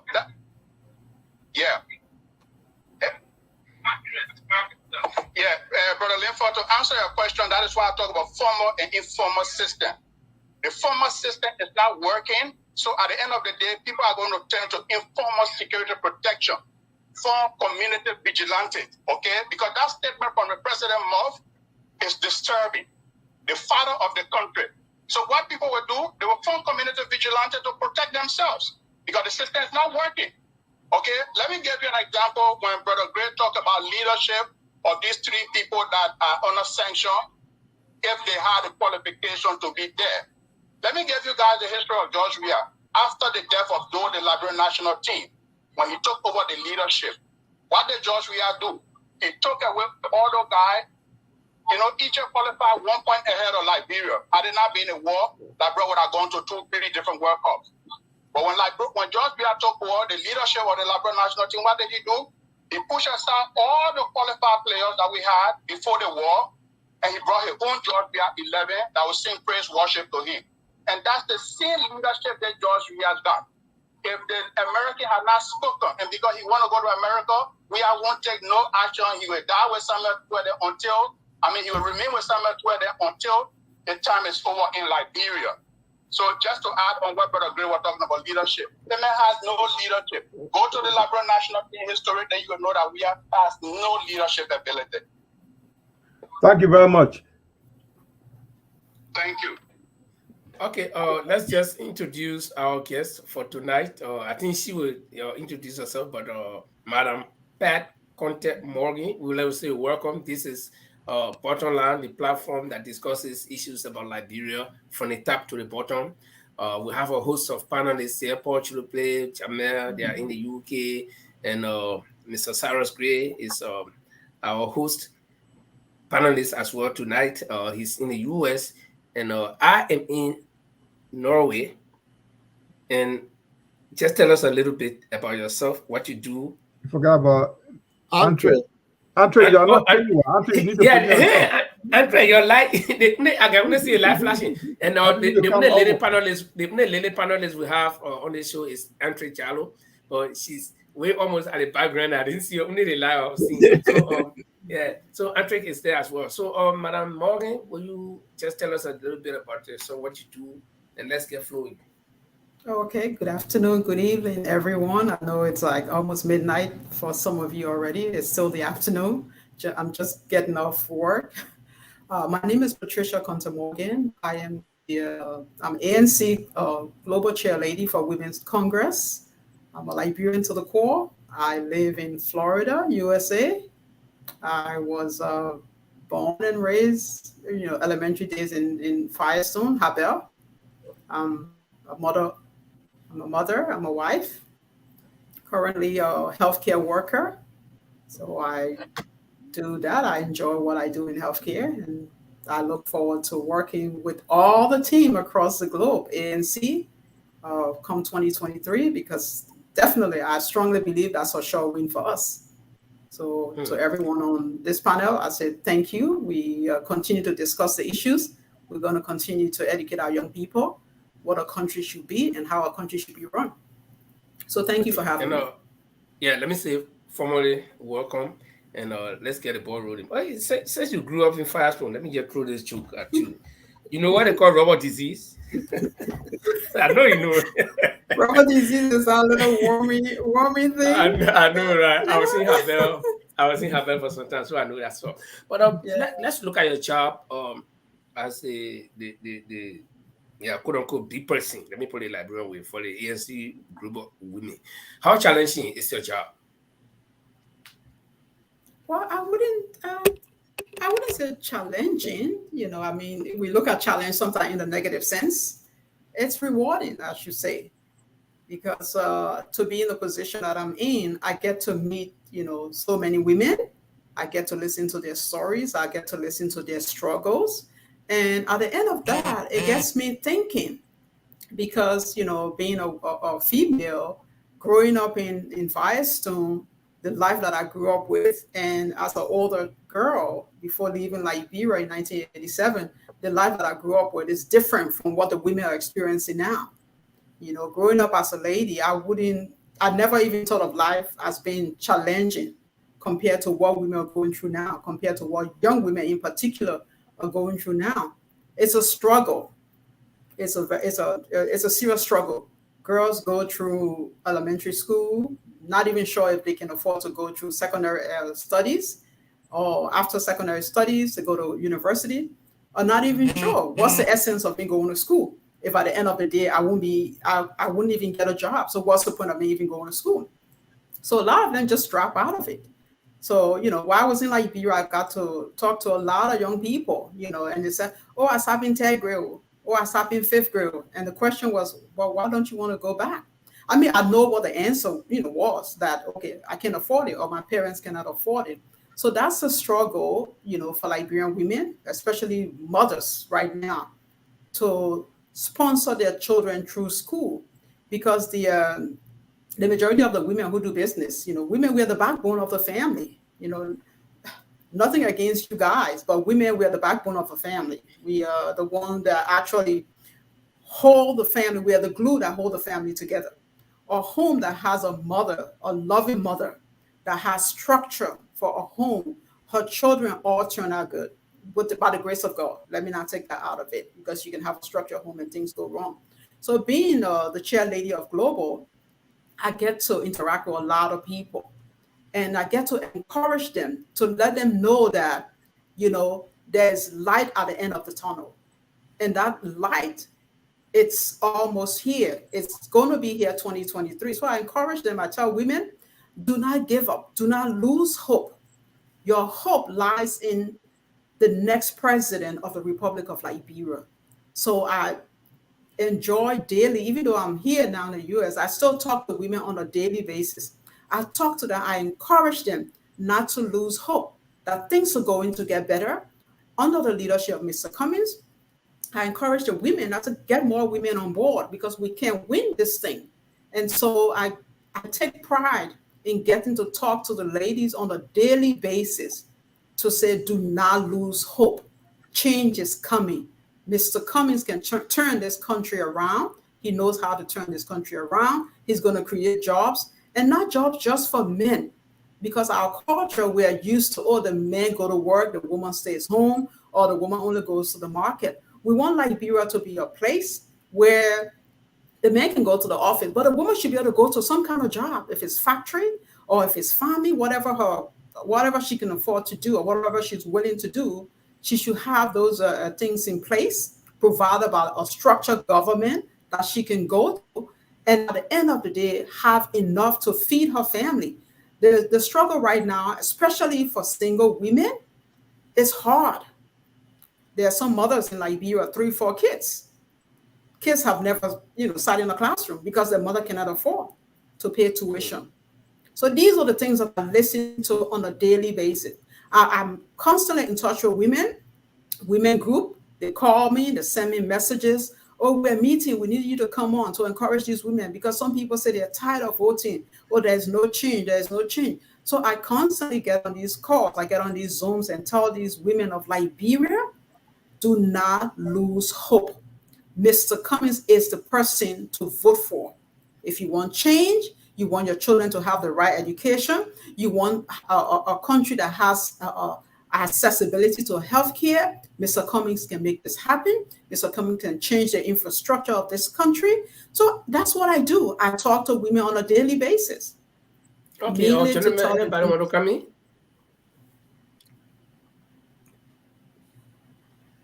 Jemma? Thank you, Chair Lady, for the Global Affairs Women. I just want you to tell us a bit of your project or programs, as both in the U.S., not in the U.S., in the diaspora, also in Africa, Liberia, to be specific. Could you take us through and tell us what are you guys are doing in terms of reaching out to the women, the young ladies out there? What are you doing as the head of the women group? Well, I do not want to reveal everything right now. I cannot reveal, because this is more like a public medium. At least you want to let us know your initiatives. What you want to tell us, because if you're doing it as a party, there must be some project that you guys are doing to reach out to the people to win definitely. They win the hearts and the minds of the young ladies and the women that will at least seems to come in as a potential candidate for 2023. Well, here are some of the things. I will just give you like a broad on some of the things that we're working with without going into detail. My trip in Liberia last year, I started by working on the mindset. Sometimes we downplay things. For Liberia to change, we have to go to the root cause. And the root cause right now is the mindset of our people. Liberian women in particular, they're like, oh, you know, whatever's going to happen is going to happen. Whoever's going to be president will be president. I don't have to vote. I don't have to vote. And I tell them, I say, your vote is powerful. I'm trying to work with each and every one of them to let them know you have a voice in this election. If you have never voted in your life and you are of the age of 18, this is your time to make a difference. Because our culture is one in which women believe that I'm nothing. I'm just here to be a mother. And I tell them, because of your voice, we can have healthcare. Because of your voice, we can have a change in infrastructure. Because of your voice, the youth can have a say. And under our ANC Women's Congress, our main goal, our main focus is to empower women. How do we empower women? We empower women by enabling them to stand on their own. And how can a woman stand on her own? Okay, as women, we are partners with the men. We are here to support you guys. We're here to be a backbone to you all. We're here to be advisors to you all. But as Women Congress, we empower our ladies to let them know that you can be anything you want to be. You can be 50-year-old if you have never gone to school in your life. We're going to put a program in place where if you want to learn to go to school. I remember as a child back then, you know, in the early 80s, we used to have night school. You all are, you know, if you remember, we used to have night school for adults. Those are some of the programs under the leadership of Mr. Cummings we're going to have in place. Women who might just want to learn to write their name. A lot of times we have... Yeah, sorry. I just want to quickly, before my colleagues come in, I just want to be a bit practical to us here. Are you guys involved in any practical initiatives on the ground, like providing something for them? I mean, what you say you're trying to do it. Are you doing something right now on the ground? Right now, we have in place, we have some business loans going on where women are doing something. You know, not sitting around, because we cannot wait and say, oh, we have to wait for 2023 to come before we do anything. We're going around, we're educating women, we're giving our business loans. So say here, this is the start. This is to tell you that 2023 is going to be better, but this is the start. So we have women mobilizing themselves into smaller groups to start doing business. Instead of just sitting home, young kids go to school. Your mom and your grandma can do the business. You just stay in school. So we're empowering younger women. Their focus is stay in school, study, stay in school. We are here to give you the support. Great. Sarah, Paul, Patrick. Well, let me, Madam Morgan, hello again, and thanks for all the good things that you said. But I wanted to get your perspective on the election and your candidate. I say your candidate just for speaking purpose. You know, Mr. Cummings took part in the election in 2017, and he garnered 7% of the votes. He spent about $8 million. Most people in Liberia know Mr. Cummings is the most qualified person for that job. So that means they know that if he becomes president, he will probably do a better job than any of the other candidates. But like before the 2017 election, even today, the general consensus among people is still not in favor, or is not still agreeable to Mr. Cummings. So going to the 2017 election, if I give you perspective, they will say, oh, this man is a good man, but he came late, even though they haven't voted yet. So that perception is still there that, look, Mr. Cummings, some people will even push it forward and say, but the man don't know Liberian politics, as though Liberian politics is something of real good value, right? Because you know, Liberian politics we know is quick pro quo, nepotism. We know that he has now worked for us.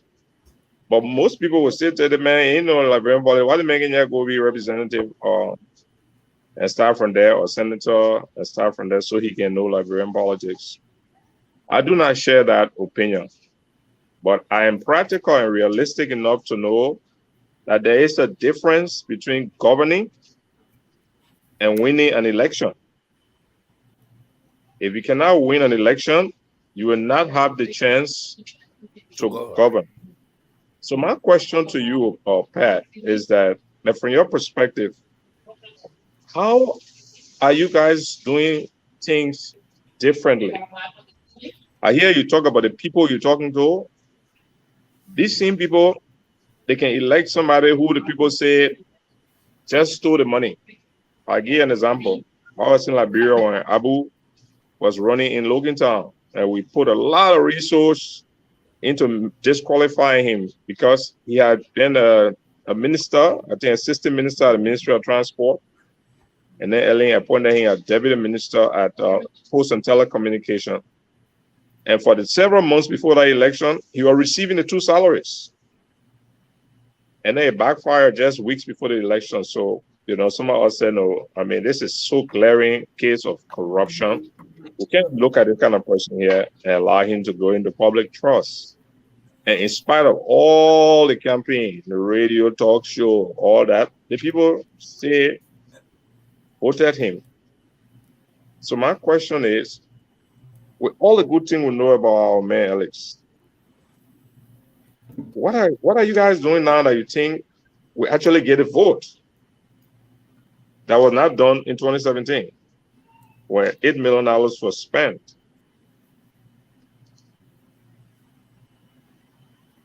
Okay. Well, you live, you learn. You live, you learn, and that's where we are right now. You live, you learn. Everyone, people who didn't vote for Mr. Cummings, their issue was, the man is new. The man is coming. He's just coming, like you said earlier, the man is new. But, when we go and do this mobilization, we are telling the Liberian people, we're educating the Liberian people on Mr. Cummings platform, because a lot of times our people just go and vote blindly. You talk about nepotism. Our people just go out and say, the woman is my trial, I'm going to vote for her. The man is my trial, I'm going to vote for him. Our people are not exposed enough to know issues that affect the country.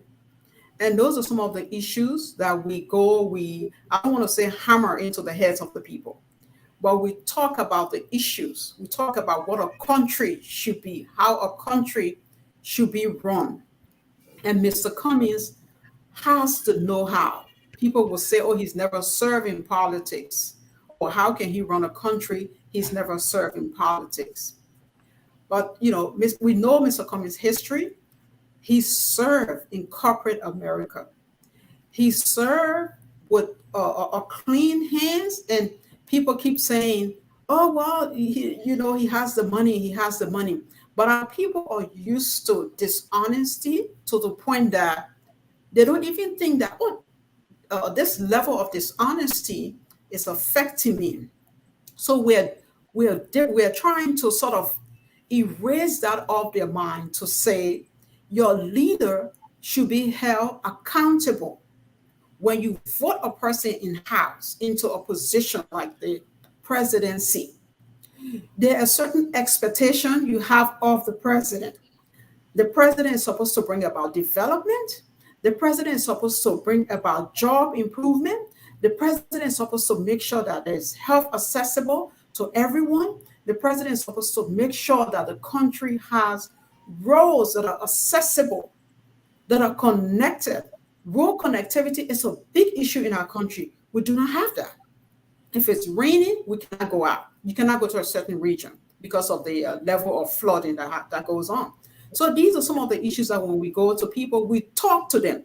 It doesn't mean we didn't talk to them in 2016, 2017, but we are reminding them of what a country should look like. We compare Liberia with the Liberia back then that we grew up in. You and I don't know, we're not that far in age. We try to educate the young people. The Liberia that is not the Liberia that you should be living in. Those are some of the issues we're emphasizing to them. We are reminding them that a country, Liberia, can be better than it is. We tell them that Mr. Cummings, look at what Mr. Cummings has done. Don't listen to just what the media tells you. Go and read for yourself. The issue is because of the lack of education, our people are not exposed to reading. You and I who are living in developed country, before we decide to vote on a candidate, we follow the issues. Our people, all they do, they hover around one radio, and whatever that public person tells them, maybe it's the only gospel they have. They might not take a bio of someone and say, oh, let me get to know about this person. So that will sway my voting comes 2023. And so those are the things when we say we're young people, we tell them, even the ones that are not schooled, we tell them, listen, this life you're living where you get a 5-7 days a week, you go to the market, your market is just from hand to mouth. Well, whereas if you live in a country, a structured country where there's jobs, there's job creation, you don't have to spend 12 hours out. You have a job where you earn a living wage that you can feed yourself, feed your family. So those are the things that we are doing differently. The areas that we didn't cover last year in terms of population, we're going to make sure this time around we cover all of those areas. We want to cover the length and the breadth of Liberia, educate our people on what an effective system should look like. And that system should include all of these things, healthcare and education. We are running out of time, so we want to give each of all panelists the chance to ask questions. Andre, do you have any question for Madam Morgan or Paul? Yeah. Good afternoon again, Madam Pat. I want to thank you for your hard work. And my question will be, where is it actually that your focus is based on with regards to the necessary help and sensitization that your team and yourself are carrying out in Liberia? Because for me, I think that is important with regards to our aims and objective in making sure that come 2023, Mr. Cummings will be the next president. So I would like to know where exactly are you carrying out this?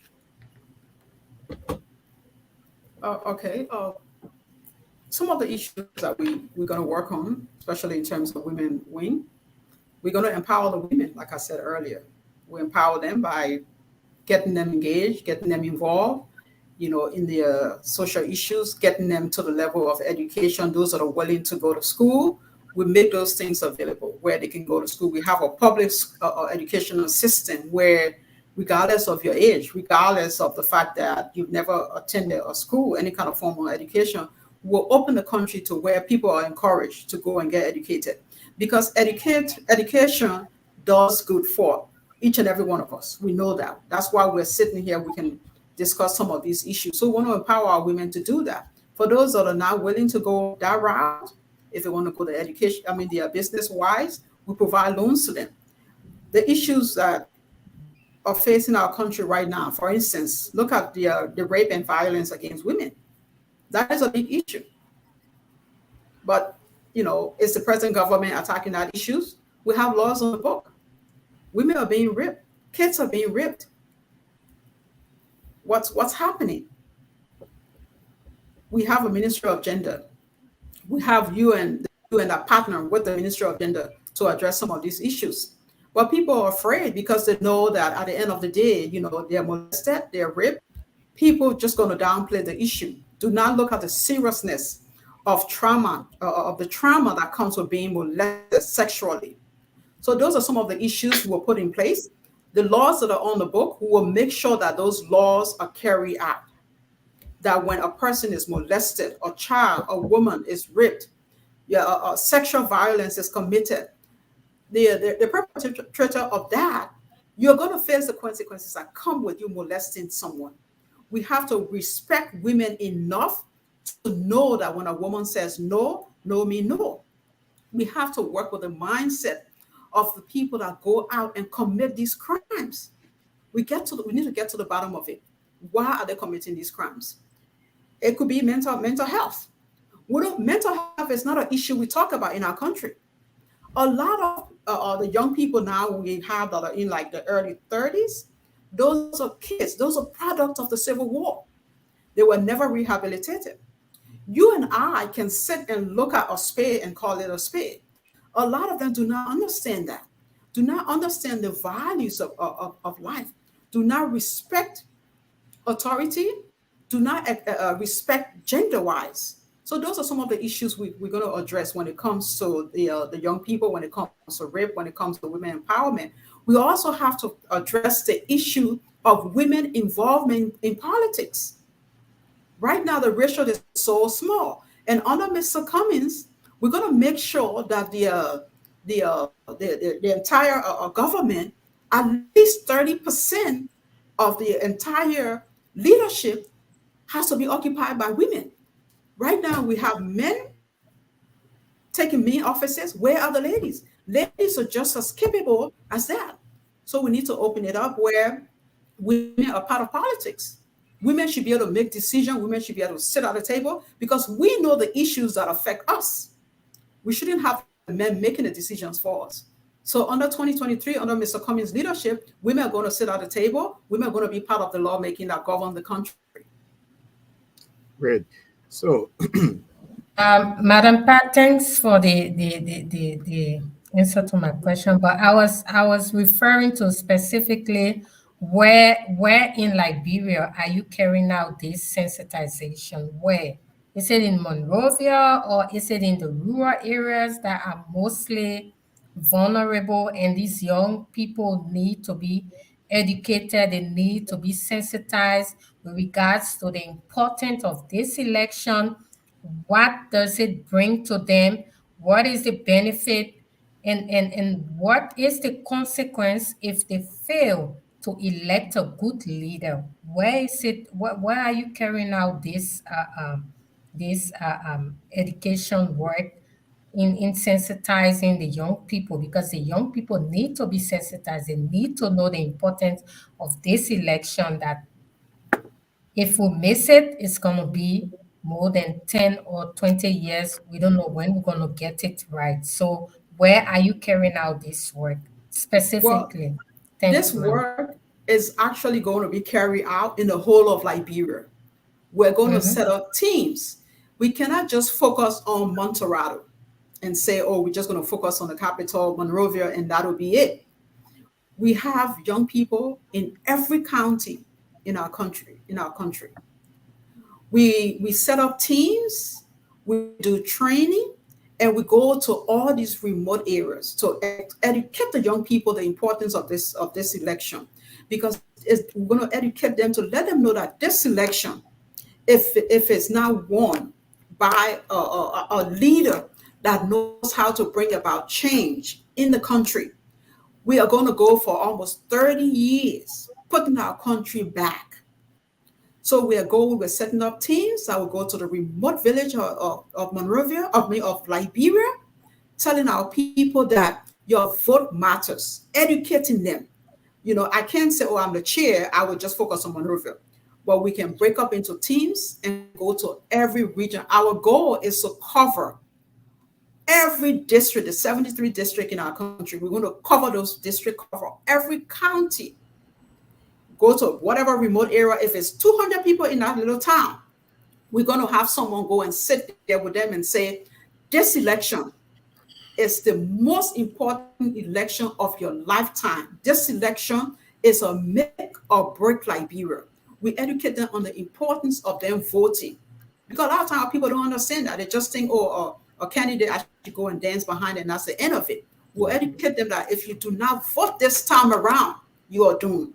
If you do not vote for the right person, you are doomed. Your education, your healthcare, your infrastructure is almost going to be a zero, because if we allow this government to go again another 6 years, a lot of us know you might as well just pack up and leave, or you might as well just look at your life as generations of poverty. That's what's going to happen in our country. if we do not take our country and take our country back with us. We have to be aggressive about educating our people.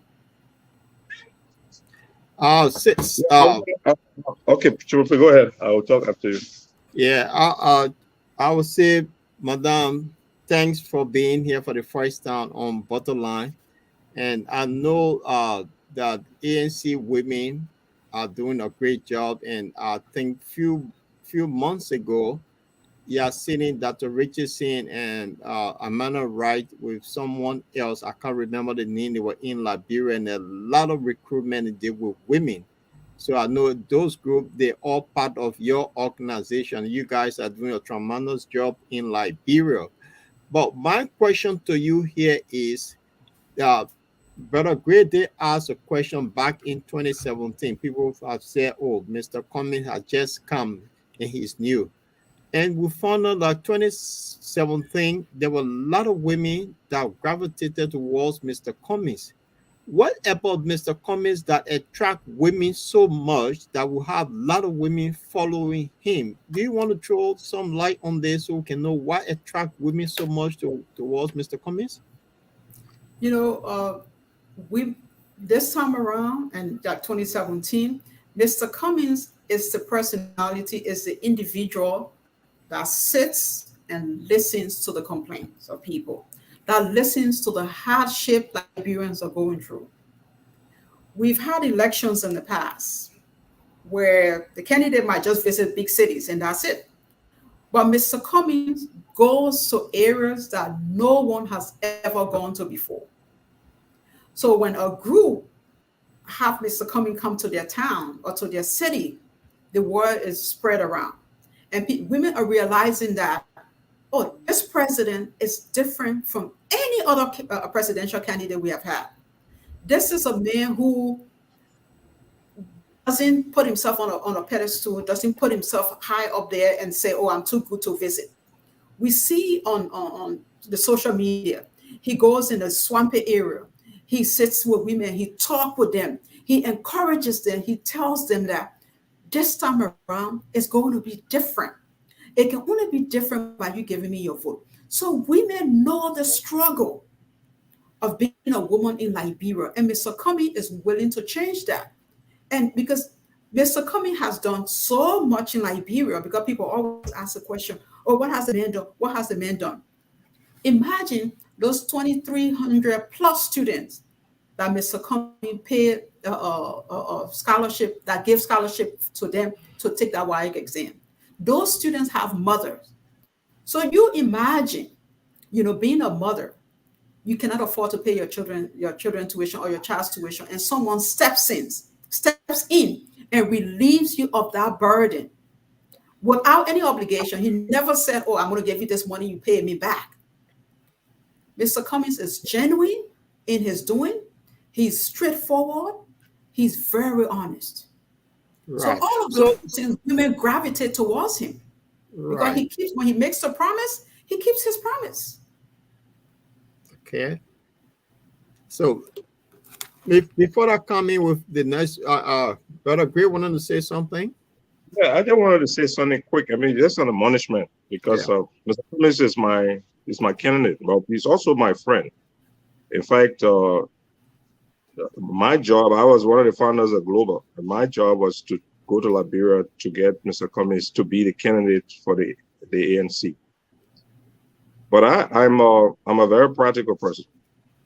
In 2017, the ANC fielded the largest number of candidates voting.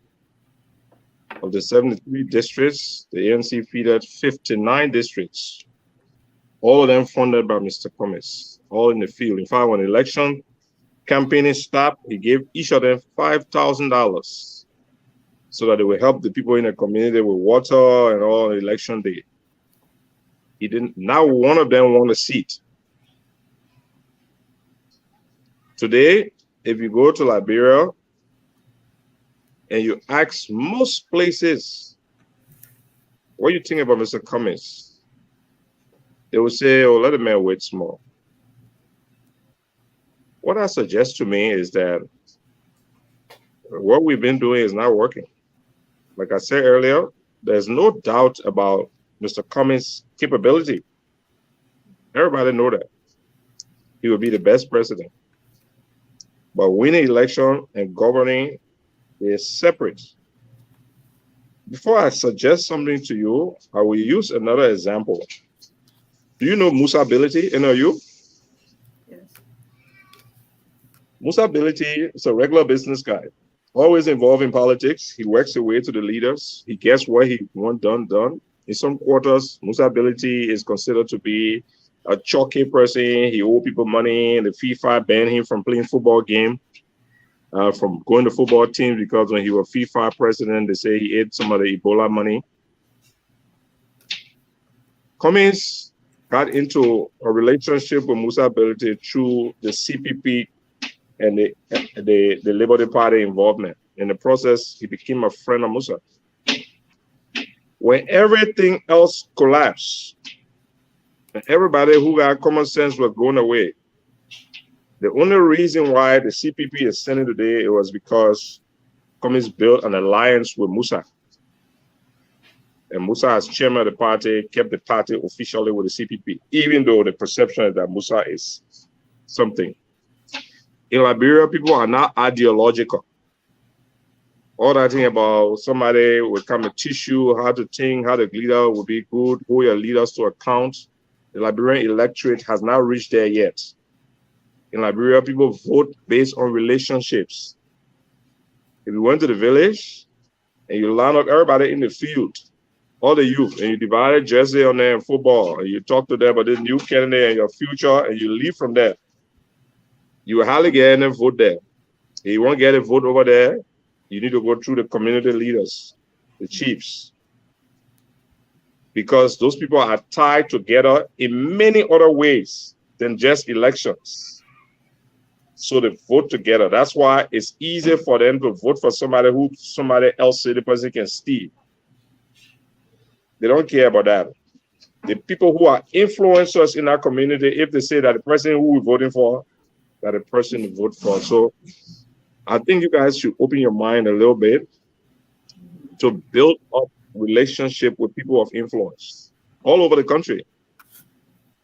If the strategy will remain the same like 2017, you're going to go make your case, divide flyers. This guy, Coca-Cola executives, his hands are clean, and he will run the country. I can tell you, it's not going to go anywhere. You need to identify people in Vonjama. Maybe look at the healthcare workers there, the chief medical officer. They will be more agreeable to our message because they're educated. We call them and win them over. They will be the messenger there because people already believe in them.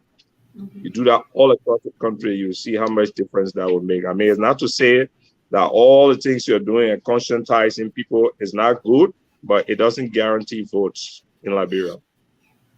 Okay, actually, our time is fast spent. We are above time, but quickly, let me just ask this one question, and then we can all run up now. We're not going to go more than 10 more minutes. But let me just ask this question. Madam Morgan, you guys are carrying out certain initiatives right now, helping some women and all this kind of stuff. Is it only for what is the scope, or what is the longevity of your project? Is it only for the period leading to 2023? Let's be hypothetical. Come 2023, ANC loses the election. Will the project continue, or ANC wins the election? Will you guys continue? Well, win or lose, we would like to continue. Our goal is to win.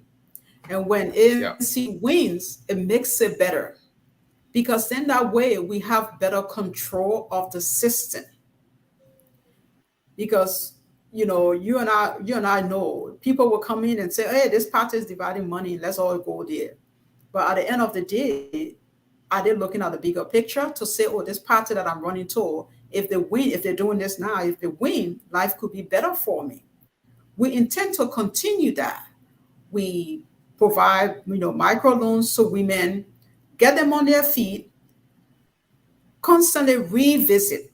We want to have a check and balance system in place to say, okay, if for instance, I gave you $100, I want to come back maybe a week or a month later to say, hey, Linford, how's the business going? How are things going? I want to check on you. And that's the system we're going to put in place where we can have a check and balance, not a check and balance to say, I'm here to get my money back, or check and balance to say, okay, the training I gave you to do this business, how is it going? Do you need to be retrained for things to be better? So that's our goal, to continue from here on to beyond 2023, is to continue ongoing treatment, ongoing training. Quickly. We're starting with Antrik. Just give us your parting comment if you have any, and then we'll move on to Jemma and then throughout. Yeah. Anyway, I came late after you guys have already discussed the most interesting topic for the day. Yeah, but you are here now. Yeah, but it's already past, so what can I say? Oh, the motherhood is not an easy thing, always keeping you back.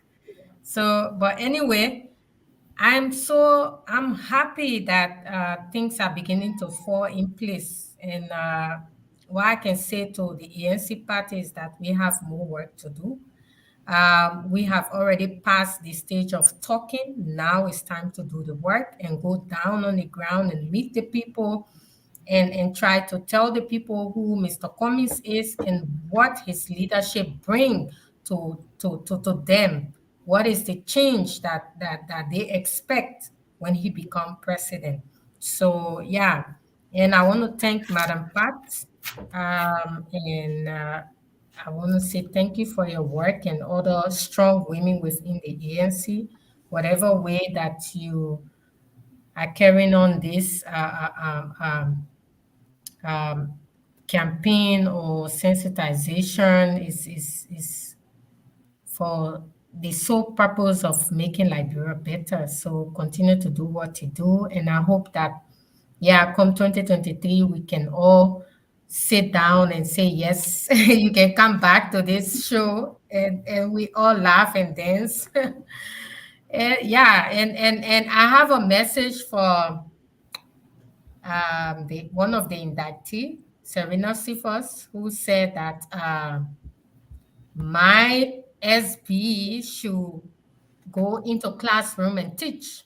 So now I'm asking you, Mr. Cephas, because you're not a government official anymore. You have been suspended. So which one of the school are you going to teach? And yeah, because that would be a punishment from the Liberian people, since the American people are already giving their own punishment. So now you have been noted as a war criminal, a corrupt man.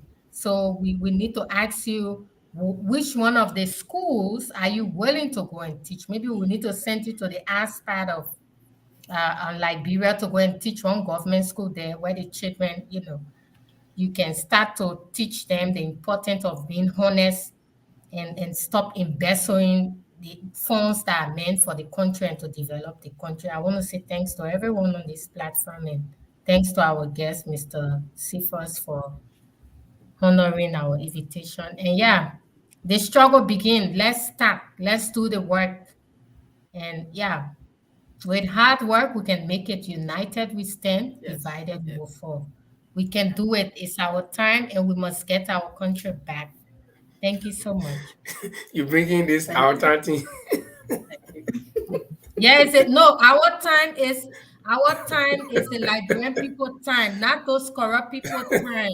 Yeah. No, the Liberian people time. What we would take the criminal and send them to Bele Yala and put crocodile in the water. By the time they jump, they go straight inside. They will okay, let me start part when I know where you get a crocodile from. Me, I want to eat crocodile. Okay, we get it for Rare Belgium. We take it from the Jamel, you got any message for our guests or any comment? Yeah, I would like to thank our guests for coming despite our busy schedule. You've been very brilliant, and thank you for letting us know what's going around in the with the global women are doing for Liberia and for ANC in general. Thank you very much for coming, sister. And I will just take my time because when one of the listeners, our viewer, been calling through, they want to get his comment through. I want to give my 5 minutes to him to make his comment. Are you through to Borderland Liberia. Will you call your name and tell us why your comments are, please? Yeah, this is the Morris Darling. My comment is based on national security of our country. So the best security that we can provide for that country is to make available means for people to have a job, not to just put zero number of manpower with weapons on the street. Cannot provide food, but if we can make means available for people to have something on the table, to be satisfied, to have a job, then you have a civil security. If you see Western countries today are stable because there's a means that people can, when they're looking for jobs, they can get it. When they qualify for jobs, they can get it. That's the only advice I can give it to our political leaders then. And I ever heard something that he said, Dylan then said that you know what to do as a lawmaker. I look at it to be so telling because as a lawmaker, if you are in the opposition area and the government is not going the right way, you can boycott it. You can boycott it, then that will show a good sign to your means. But if you don't boycott, then you continue to remain in office and say, go to office at all time, then you see you complain. How your complaint going to hold? So that's the main thing I try to tell everybody. You need to take these things into consideration. Thank you very much. Thank you very much, Linford. That was my comment, and I just wanted to put through his view because he's been trying to get through to us. Thanks. Yeah. That was great. So we appreciate that that didn't come to us too, and so we appreciate. Paul, I don't know, Paul, you in the background. Do you have any final comment? Yes, Linford. I want to say thanks to Madam Morgan for making this effort. She came. She made the effort. Some people when the time against them, they won't show up. So I'll say thank you so much for coming on Borderline. This shouldn't be your last time on Borderline. This platform is open to all Liberians. We're in Europe, and we're here to discuss the issue concerning Mama Liberia. And I will say also to Saros, thank you for being with us again. It was good having you, and we always come up with some great suggestions. And I think Madam Morgan will take your suggestion now. So if she take it to the women camp, I think they can make use of it. And I just wanted to go through with 1 or 2 slides to remind our viewers that 2023, they should not, and they should encourage the people back home not to vote for the bar crooks that are now on sanction because there are more to come. Liberia deserves better. The country has struggled so much. If you enter Liberia, tears will set in your eyes. We should not be, in the 21st century, we should not have that kind of Liberia.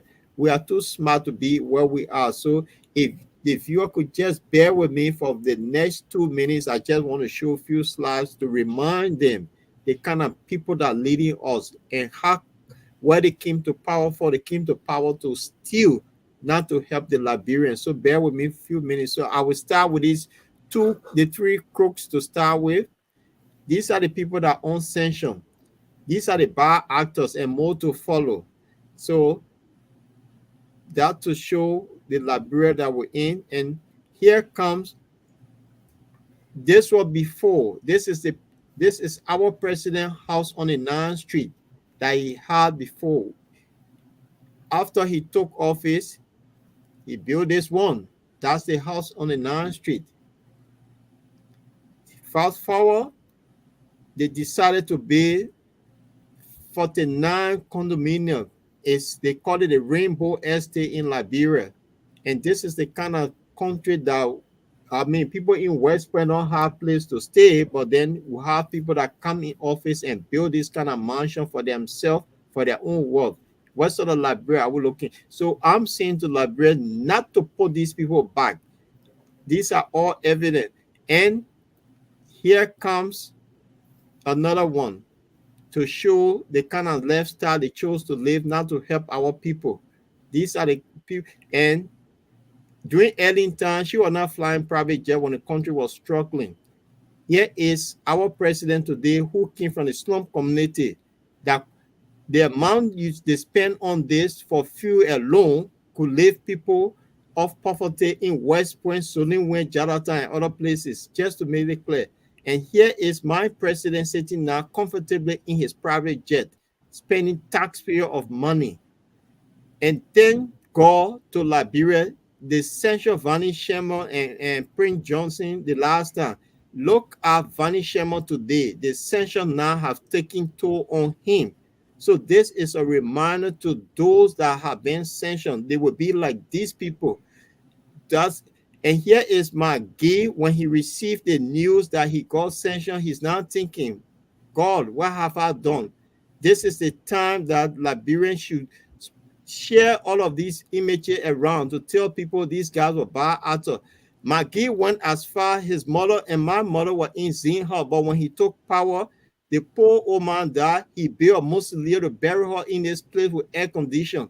So these guys have never been good to Liberia. They have been bad actors to Liberia. So it's about time that we put them out. So I just want to close on this note that we here for a fight. We need to get the message into Liberia. The women group need to spread this message. These people need to be booted out and let's put the right people in place. Thank you. Okay. So let me say thank you to Madam Content Morgan. It was good having you. And like Paul said, huh? My man, but I thought you were gone. You see, I saw a fan you said. Okay, okay, but say your final word. Let's hear what I will first let me thank you guys, man. It's always good to come and join you to have this discussion. And thanks to Pat. You're commended for the job you guys have started. We need to elect communist president.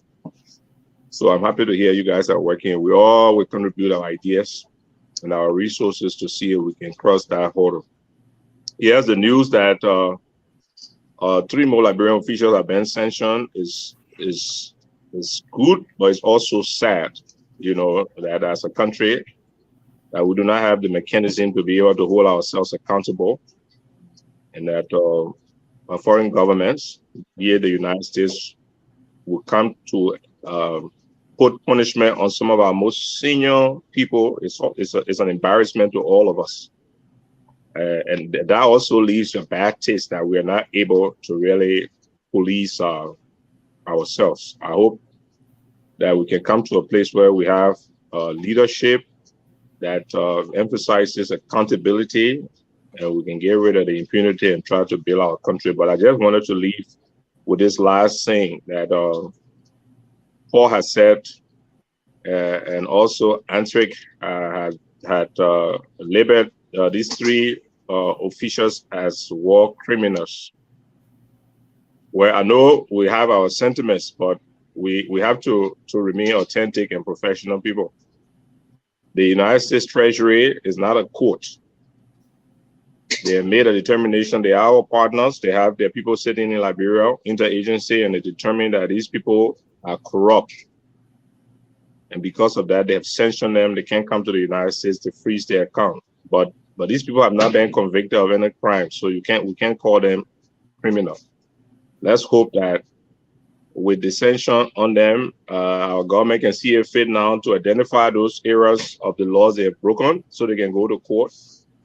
And then if they're found guilty, then we can call them criminals, because that should apply to all of us. We operate on a presumption of innocence, in spite of our feel good sentiment to say, well, the people have been stealing our money, let's call them criminals and war criminals. So I wanted to leave on that note, but it's been good talking to all of you.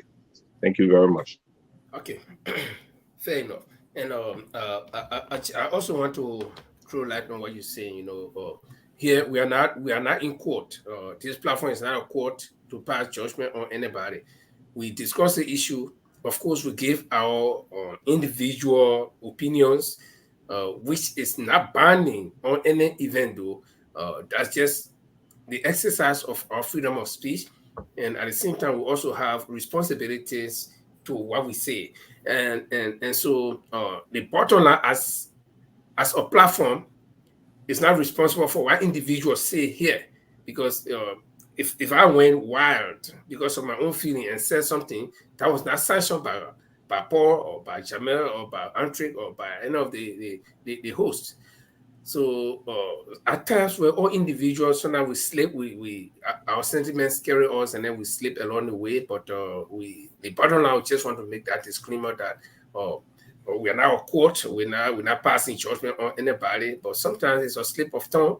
I remember 1990, around the then Secretary of State of the United States of America, Herman Cohen, he granted an interview with the BBC, and then he came back and said he had a slip of tongue. So anybody can have a slip of tongue, but we gave a strong disclaimer. So let me say thank you to Madam Pat Conte Morgan. It was good to have you here, and like Paul said, this is not going to be your last time to come here. Whenever we have any issue concerning women, we'll get in contact with you, and then we can come. And Saros, like you said, you are being promoted. We don't want to say that you are a host, but you will always be our guest host when we have good events to discuss. And of course, to my co-hosts, let me say thank you very much. Great job done. And for you viewers, your comments. Sorry that we cannot go through all the comments, but you can always go back on the video and even leave more comments. And that will encourage others to come. In fact, people, the next time you come here, this is the bottom line. My name is Linford Weah. On behalf of the entire team, we'd like to leave you, and we hope to be here on Saturday with the Saturday edition, and Paul and Jamel will be taking over that one. And come next Tuesday, we'll also be here. So it was good having you. Let me say thanks to all of our viewers, and this is how we'd like to leave you on this edition of the Bottom Line Liberia. There are 5 priorities we have, and we call that the what's. And then there are 5 things we call the how we'll do it. And those priorities are as follows. Our first priority is infrastructure. Simply put, it's electricity, it's roads, it's water, and it's internet and cell phone connectivity across Liberia. We have to invest in infrastructure. That is the top priority. That's the basis on which we can and will do everything else. The second priority for us is job creation. There are too many unemployed, underemployed, and unemployable Liberians. The unemployment rate is over 85%. And therefore, job creation is our next priority, creating jobs for the Liberian people. So after job creation, our next priority is agriculture. We are a country, after 170 years, that do not feed ourselves. Last year alone, we imported over 160 million United States dollars in rice import, and total food imports was over $280 million. These are things we can do for ourselves. We should be producing rice to feed ourselves, and my commitment is that by the end of my first term in office, we will be self-sufficient in rice production. And within education, we're focused on vocational training, teachers training, and adult education. But we have to educate our young people, because again, that's how we can help them create jobs. That's how we can train farmers. And so these things are all linked together. And our final priority in terms of the what's is health. Because you can have good infrastructure, you can have a good job, you can feed yourself, you can have great education, but if you don't have your health, it doesn't matter. And so health is our 5th priority, and there we're focused on primary health care and preventive health care. So those are the what's we'll do for our people, for the Liberian people. How are we going to do these things? The first how is we want to engage Liberians differently in the transformation of our country. We call this hearts and minds. How do we get all Liberians to participate in the changes that are required? We're going to use arts and music and culture and reconciliation and religion. All of these things, we will be deliberate in using these things to engage us as a people in this transformation process. And so we're doing some work on how we can make those things happen. The next how is that we're going to find the money. We have to find the resources, the money, to do all of the what's I mentioned earlier. And the way we'll find the money is, first, we'll go after waste in government. You know, we spend a lot of money on things that we don't need, or we pay too much for things that we do need. So, for example, I believe the vehicles we buy for our government officials, we spend too much money on that. We should reduce the number of vehicles, and we should buy less expensive vehicles for our government officials. We need to reduce how much they make so we can pay teachers and civil servants and police officers and the military officers and healthcare workers, people who actually do the work. We need to pay them more money and reduce the gap between those at the top and those who actually do the work. The other way we'll find the money is going after this thing called corruption. You know, corruption has been the bane of our country. Is the primary reason why we are as underdeveloped as we are today. And we will aggressively go after corruption. The first thing we'll do is we will appoint a corruption czar, a minister in charge of corruption in the presidency that will coordinate all of the agencies that are meant to find corrupt officials.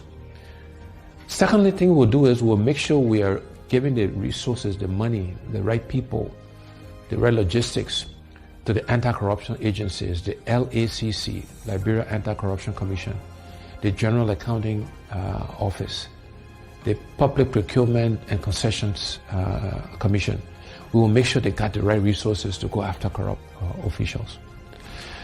After that, when we find people who are corrupt, we will prosecute them, we will put them in jail, and we'll seize their assets. It will not be good enough for you just to resign. So those are the things we will do to really go after corruption. I have committed that I will not take a salary. The salary that is paid the president, I will allocate it towards helping to fight corruption. That's how important I think it is to us. And then the other way we'll find the money is we'll make sure we're getting full value, the full monies we're due from our natural resources. We'll look to exploit other natural resources so we can get the funds required to fund healthcare, to fund infrastructure, to create jobs, etc., etc. So finding the money is the second how. The next how is we want to create a government of inclusion.